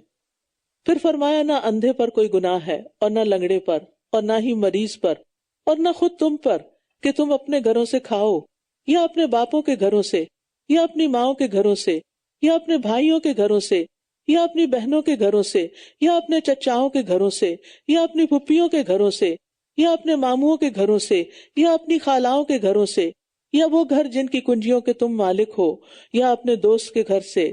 تم پر کوئی گناہ نہیں کہ تم سب مل کر کھاؤ یا الگ الگ کھاؤ۔ پھر جب تم گھروں میں داخل ہوا کرو تو اپنے لوگوں کو سلام کیا کرو، یہ اللہ کی طرف سے تمہارے لیے بہت بابرکت اور پاکیزہ دعائے زندگی ہے۔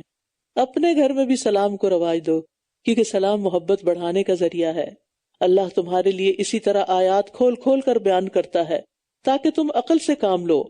اس آیت کے اس حصے میں انتہائی مجبور، معذور اور لاچار لوگوں کا حق بتایا گیا ہے۔ یعنی اکثر لوگ سوال کرتے ہیں نا کہ کیا اسلام میں اسپیشل بچے جو ہوتے ہیں یا اسپیشل لوگ جو ہوتے ہیں ان کا کوئی حق بتائے، ان کے کوئی رائٹس یا ان کے کوئی حقوق بتائے گئے ہیں؟ تو یہ آیت اس کی طرف رہنمائی کرتی ہے۔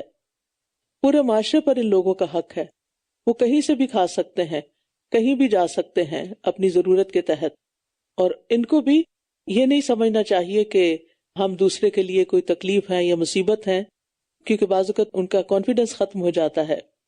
اور اس سے یہ پتہ چلتا ہے کہ ایسے بچوں کے لیے ہمارا رویہ کیا ہونا چاہیے۔ اگر کوئی جیسے اسپیشل بچہ ہے تو لوگ بعض اوقات گھور گھور کے دیکھتے ہیں اور اس سے بڑھ کر اس کے پیرنٹس کو پریشان کرتے ہیں، اس کو کیا ہوا، کیوں ہوا، کیسے ہوا، کب ہوا، تنگ تو نہیں کرتا، تمہیں کوئی مشکل تو نہیں ہوتی، اس کا علاج نہیں کروایا، اس کو، یعنی اتنے سوال، اتنی باتیں کہ تنگ کر کے رکھ دیتے ہیں لوگ۔ تو اگر کسی ایسے بچے کو دیکھیں یا کسی ایسے انسان کو دیکھیں کہ جس کے اندر کسی قسم کی اب نارملٹی ہے، تو اللہ کا شکر ادا کریں، اپنی نگاہیں پھیر لیں، گھور گھور کے نہ دیکھیں، نہ ہی ان کو ٹوکیں اور نہ ہی ان پہ ہنسیں، نہ ہی ان کو بلٹل کریں، اور نہ ہی ان کے ساتھ کوئی ایسا رویہ اختیار کریں کہ جس سے وہ ہرٹ ہوں یا ان کے گارڈین یا پیرنٹس ان کو کوئی تکلیف پہنچے۔ یہ ہمارے اخلاق کا ایک حصہ ہے، یعنی یہ ہمارے اوپر، ایک مسلمان معاشرے کے اوپر ایک ذمہ داری ہے۔ اور پھر آپ ویسٹرن کنٹریز میں جو رہتے ہیں وہاں ایسے بچوں کا بہت خیال رکھا جاتا ہے، ان کو گورنمنٹ کی طرف سے بہت سے الاؤنسز ملتے ہیں، لیکن بہت سے ممالک ایسے ہیں کہ جہاں ایسی کوئی سہولت نہیں ہوتی، تو اس لیے پورے معاشرے کے اوپر ذمہ داری ڈالی گئی کہ وہ ان کے لیے سہولت فراہم کرے، ان کے کھانے پینے کا، دیگر ضروریات کا خیال رکھیں۔ انما المؤمنون الذین آمنوا باللہ ورسولہ، بے شک مومن تو صرف وہی لوگ ہیں جو اللہ اور اس کے رسول پر ایمان لائے، اور جب وہ کسی اجتماعی کام پر آپ کے ساتھ ہوتے ہیں تو چھوڑ کر نہیں جاتے یہاں تک کہ آپ سے اجازت نہ لے لیں۔ بے شک وہ لوگ جو آپ سے اجازت مانگتے ہیں یہی لوگ در حقیقت اللہ اور اس کے رسول پر ایمان رکھتے ہیں۔ چنانچہ جب وہ اپنے کسی کام کے لیے آپ سے اجازت مانگے تو ان میں سے آپ جس کو چاہیں اجازت دے دیں اور ان کے لیے اللہ سے بخشش مانگے، بے شک اللہ بہت بخشنے والا نہایت رحم کرنے والا ہے۔ تو اس سے یہ پتہ چلتا ہے تو ایک خاص کانٹیکس میں، لیکن اس سے ہمارے سیکھنے کی بات یہ ہے کہ جب آپ کسی ڈیوٹی پر ہوں تو ذمہ دار کو بتائے بغیر، اجازت لیے بغیر چپکے سے کھسک نہ جائیں، کیونکہ منافقین ایسا کرتے تھے۔ جو شخص اللہ کے دین کے ساتھ مخلص ہوتا ہے وہ دین کے کسی بھی کام کی جو ذمہ داری لیتا ہے اس کو پھر وہ اپنے ذاتی کام سے بھی زیادہ اہم سمجھتا ہے، اور اس معاملے میں وہ غیر ذمہ داری کا ثبوت نہیں دیتا، اور اجازت کے بغیر اس ذمہ داری کو ایسے ہی پھینک کے نہیں چلا جاتا۔ کیونکہ بعض اوقات آپ دیکھیں کہ ہماری آرگنائزیشنز کے اندر جہاں لوگوں کے اندر اختلاف پیدا ہو جاتا ہے، اگر میری یہ بات نہیں مانی گی تو یہ میرا ریزائن ہے اور میں جا رہا ہوں یا جا رہی ہوں، اس طرح کی بہت سی قصے سننے کو آتے ہیں، سننے کو ملتے ہیں۔ تو یہ انتہائی غلط رویہ ہے کہ انسان ایک کام کی ذمہ داری لے اور پھر اگر اپنی مرضی اور نفس کے خلاف کوئی بات ہو تو انسان اس کام کو چھوڑ دے، کیونکہ اس میں مصلحت عامہ ہوتی ہے، بہت سے لوگوں کا مفاد اس میں ہوتا ہے، وہ کسی کا ذاتی کام نہیں ہوتا کہ آپ کسی پر احسان جتا رہے ہوتے ہیں۔ لا تجعلوا دعاء الرسول بینکم کدعاء بعضکم بعضا، تم رسول کے بلانے کو آپس میں ایک دوسرے کے بلانے جیسا نہ سمجھو، یقیناً اللہ ان کو جانتا ہے جو تم میں سے ایک دوسرے کی آڑ لیتے ہوئے کھسک جاتے ہیں۔ بس جو لوگ آپ کے حکم کی مخالفت کرتے ہیں ان کو ڈرنا چاہیے کہ انہیں کوئی آزمائش یا کوئی اور دردناک عذاب نہ آ پہنچے۔ ایک مطلب تو اس کا یہ ہے کہ رسول اللہ صلی اللہ علیہ وسلم کو بلانا عام لوگوں کے بلانے جیسا نہیں۔ کیوں؟ اس لیے کہ جب آپ بلائیں تو ایسے نہ سمجھو کہ جیسے کسی نے آپ کو بلایا، بلکہ بلائیں تو حاضر ہو جائیں۔ اور پھر اسی طرح یہ ہے کہ ان کا نام لے کے مت پکارو، اور ہمارے کلچر میں شاید یہی سے ادب آیا ہے کہ بڑوں کا نام نہیں لیتے، یا جو احترام کے رشتے ہوتے ہیں ان کا نام نہیں لیتے، نام لے کے نہیں بلاتے۔ یہاں تو آپ دیکھیں کہ بچے بھی ٹیچر کا نام لے کے بلا رہے ہوتے ہیں، لیکن ہمارے دین میں ایسا نہیں ہے۔ یہ کچھ ایسی خاص خصوصیات ہیں جو امت مسلمہ کو عطا کی گئی ہیں، اور اس کے پیچھے بڑی حکمت اور بڑی مصلحت ہے۔ پھر اسی طرح ایسے لہجے میں نہیں پکارو جیسے تم اپنے دوستوں کے ساتھ بے تکلف ہو کے ان کو ایک دوسرے کو پکارتے ہو، بلکہ ادب کے ساتھ، احترام کے ساتھ، آواز نیچی کرتے ہوئے۔ اور پھر رسول کی دعا کو عام لوگوں کی دعا کی طرح نہ سمجھو۔ اگر وہ تمہیں دعا دیں گے تو تمہارا بیڑا پار ہو جائے گا، اور اگر تمہیں بد دعا دیں گے تو تمہاری پھر خیر نہیں۔ الا ان للہ ما فی السماوات والارض، خبردار بے شک جو کچھ آسمانوں اور زمین میں ہے سب اللہ ہی کا ہے۔ پھر یہ مضمون بار بار دہرایا جا رہا ہے، تم جس حال پر بھی ہو یقیناً وہ اسے خوب جانتا ہے، اور اس دن کو بھی جب وہ اس کی طرف لوٹائے جائیں گے تو وہ انہیں بتا دے گا جو کچھ انہوں نے کیا، اور اللہ ہر چیز کو خوب جاننے والا ہے۔ سورۃ الفرقان۔ بسم اللہ الرحمن الرحیم۔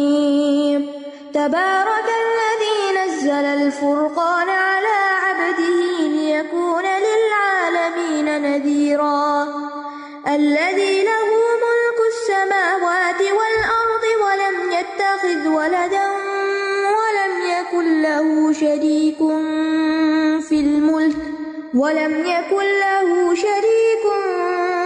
الملك وخلق كل شيء فقدره تقديرا۔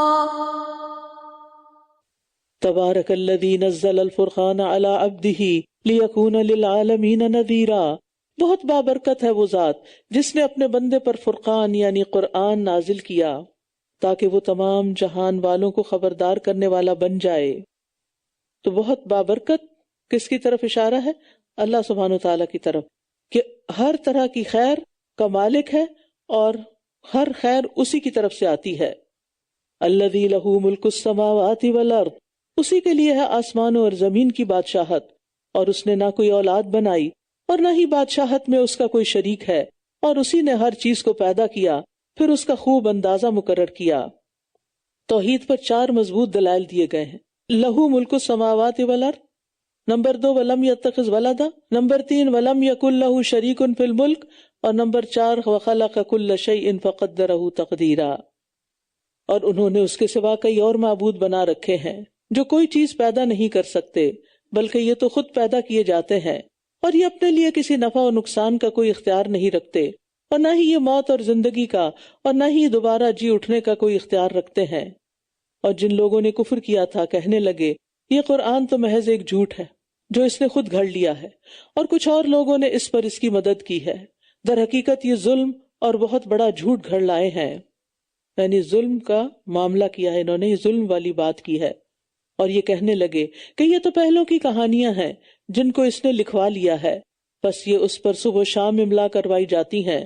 کہہ دیجئے اسے تو اس نے نازل کیا ہے جو آسمانوں اور زمین میں چھپی ہر بات کو جانتا ہے، بے شک وہ بہت بخشنے والا نہایت رحم کرنے والا ہے۔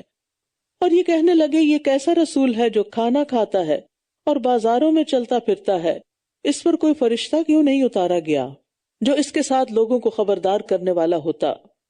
یعنی ما لہذا رسول سے مراد محمد صلی اللہ علیہ وسلم ہے کہ ان پر اعتراض کرتے تھے کہ یہ کھانا کیوں کھاتے ہیں اور بازار میں کیوں جاتے ہیں۔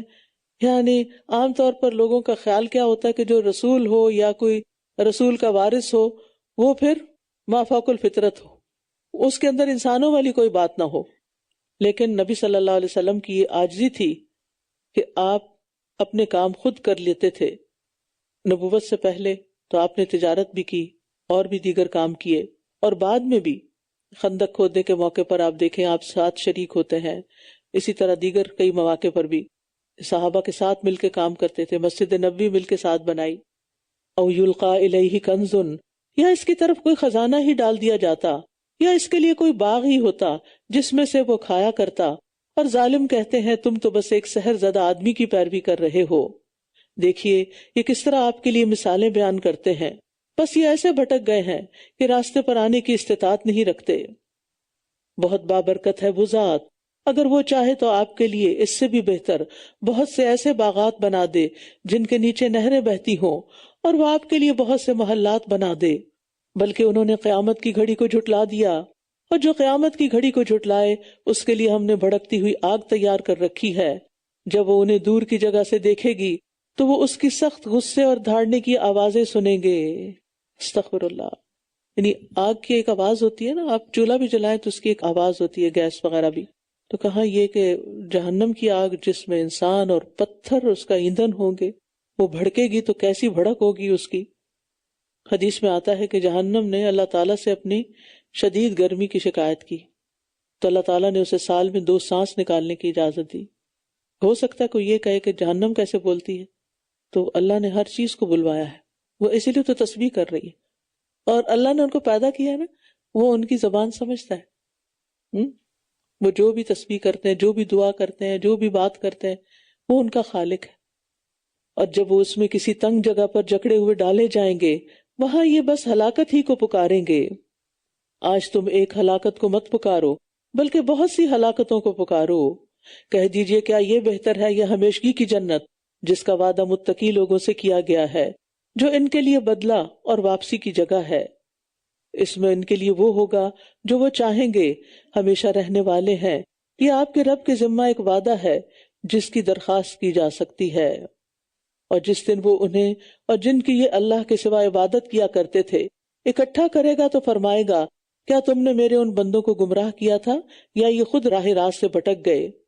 وہ کہیں گے پاک ہے تو، ہمیں زیبا نہ تھا کہ ہم تیرے سوا کوئی اور کارساز بناتے، لیکن تو نے انہیں اور ان کے آباء و اجداد کو سامان زندگی دیا، یہاں تک کہ یہ تیری نصیحت کو ہی بھول گئے اور یہ ہلاک ہونے والے لوگ تھے۔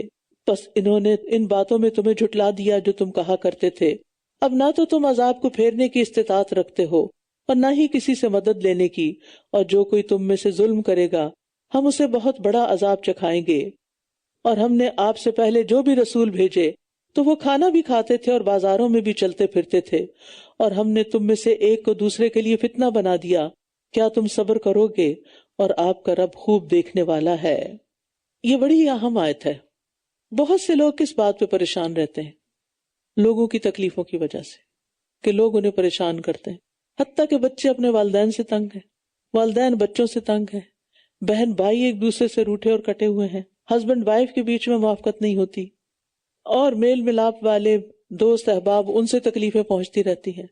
چھوٹی چھوٹی باتوں کو لوگ مائنڈ کر جاتے ہیں، چھوٹی چھوٹی باتوں پر لوگ قتل کی دھمکیاں دینے لگتے ہیں، چھوٹی سی کوئی بات کسی کی نہ مانے تو وہ اس کے لیے مصیبت بن جاتا ہے۔ اگر انسان ایک بات سمجھ جائے اور پھر صبر کر لے تو بہت سے مسائل خود ہی حل ہو جائیں۔ اللہ تعالیٰ کیا فرماتے ہیں؟ وَجَعَلْنَا بَعْضَكُمْ لِبَعْضٍ فِتْنَةً أَتَصْبِرُونَ وَكَانَ رَبُّكَ بَصِيرًا، کہ ہم نے تم میں سے ایک کو دوسرے کے لیے فتنہ بنا دیا، کیا تم صبر کرو گے؟ اور آپ کا رب خوب دیکھنے والا ہے۔ اسی طرح آپ دیکھیں، غنی فقیر کے لیے آزمائش ہے۔ فقیر کہتا ہے کہ مجھے کیا ہے کہ میں اس جیسا غنی کیوں نہیں، وہ اسی میں جلتا کڑتا رہتا ہے، میرے بھائی کے پاس اتنا کیوں ہے، میرے پاس کیوں نہیں۔ تندرست انسان، مریض کے لیے آزمائش ہے، یہ تو سب چلتے پھرتے ہیں، مجھے کیا بیماری آ گئی، وہ اس پہ غم کے گھونٹ پی رہا ہے۔ معزز انسان، شریف آدمی، گھٹیا انسان کے لیے فتنہ ہے۔ تو بعض سے تکلیف پاتے ہیں، یعنی کسی کی نعمت ہو تب بھی ہم خوش نہیں ہوتے، اور اگر کسی کی طرف سے تکلیف پہنچے تو اس پر بھی ہم صبر نہیں کرتے، جس کے نتیجے میں پھر مسائل ہی مسائل رہتے ہیں۔ تو اس لیے بہت ضروری ہے کہ انسان صبر کرنا سیکھے، کیونکہ صبر جو ہے ہر معاملے میں ضروری ہے۔ وآخر دعوانا ان الحمد للہ رب العالمین، سبحانک اللہم وبحمدک، اشہد ان لا الہ الا انت، استغفرک واتوب الیک۔ السلام علیکم ورحمۃ اللہ وبرکاتہ۔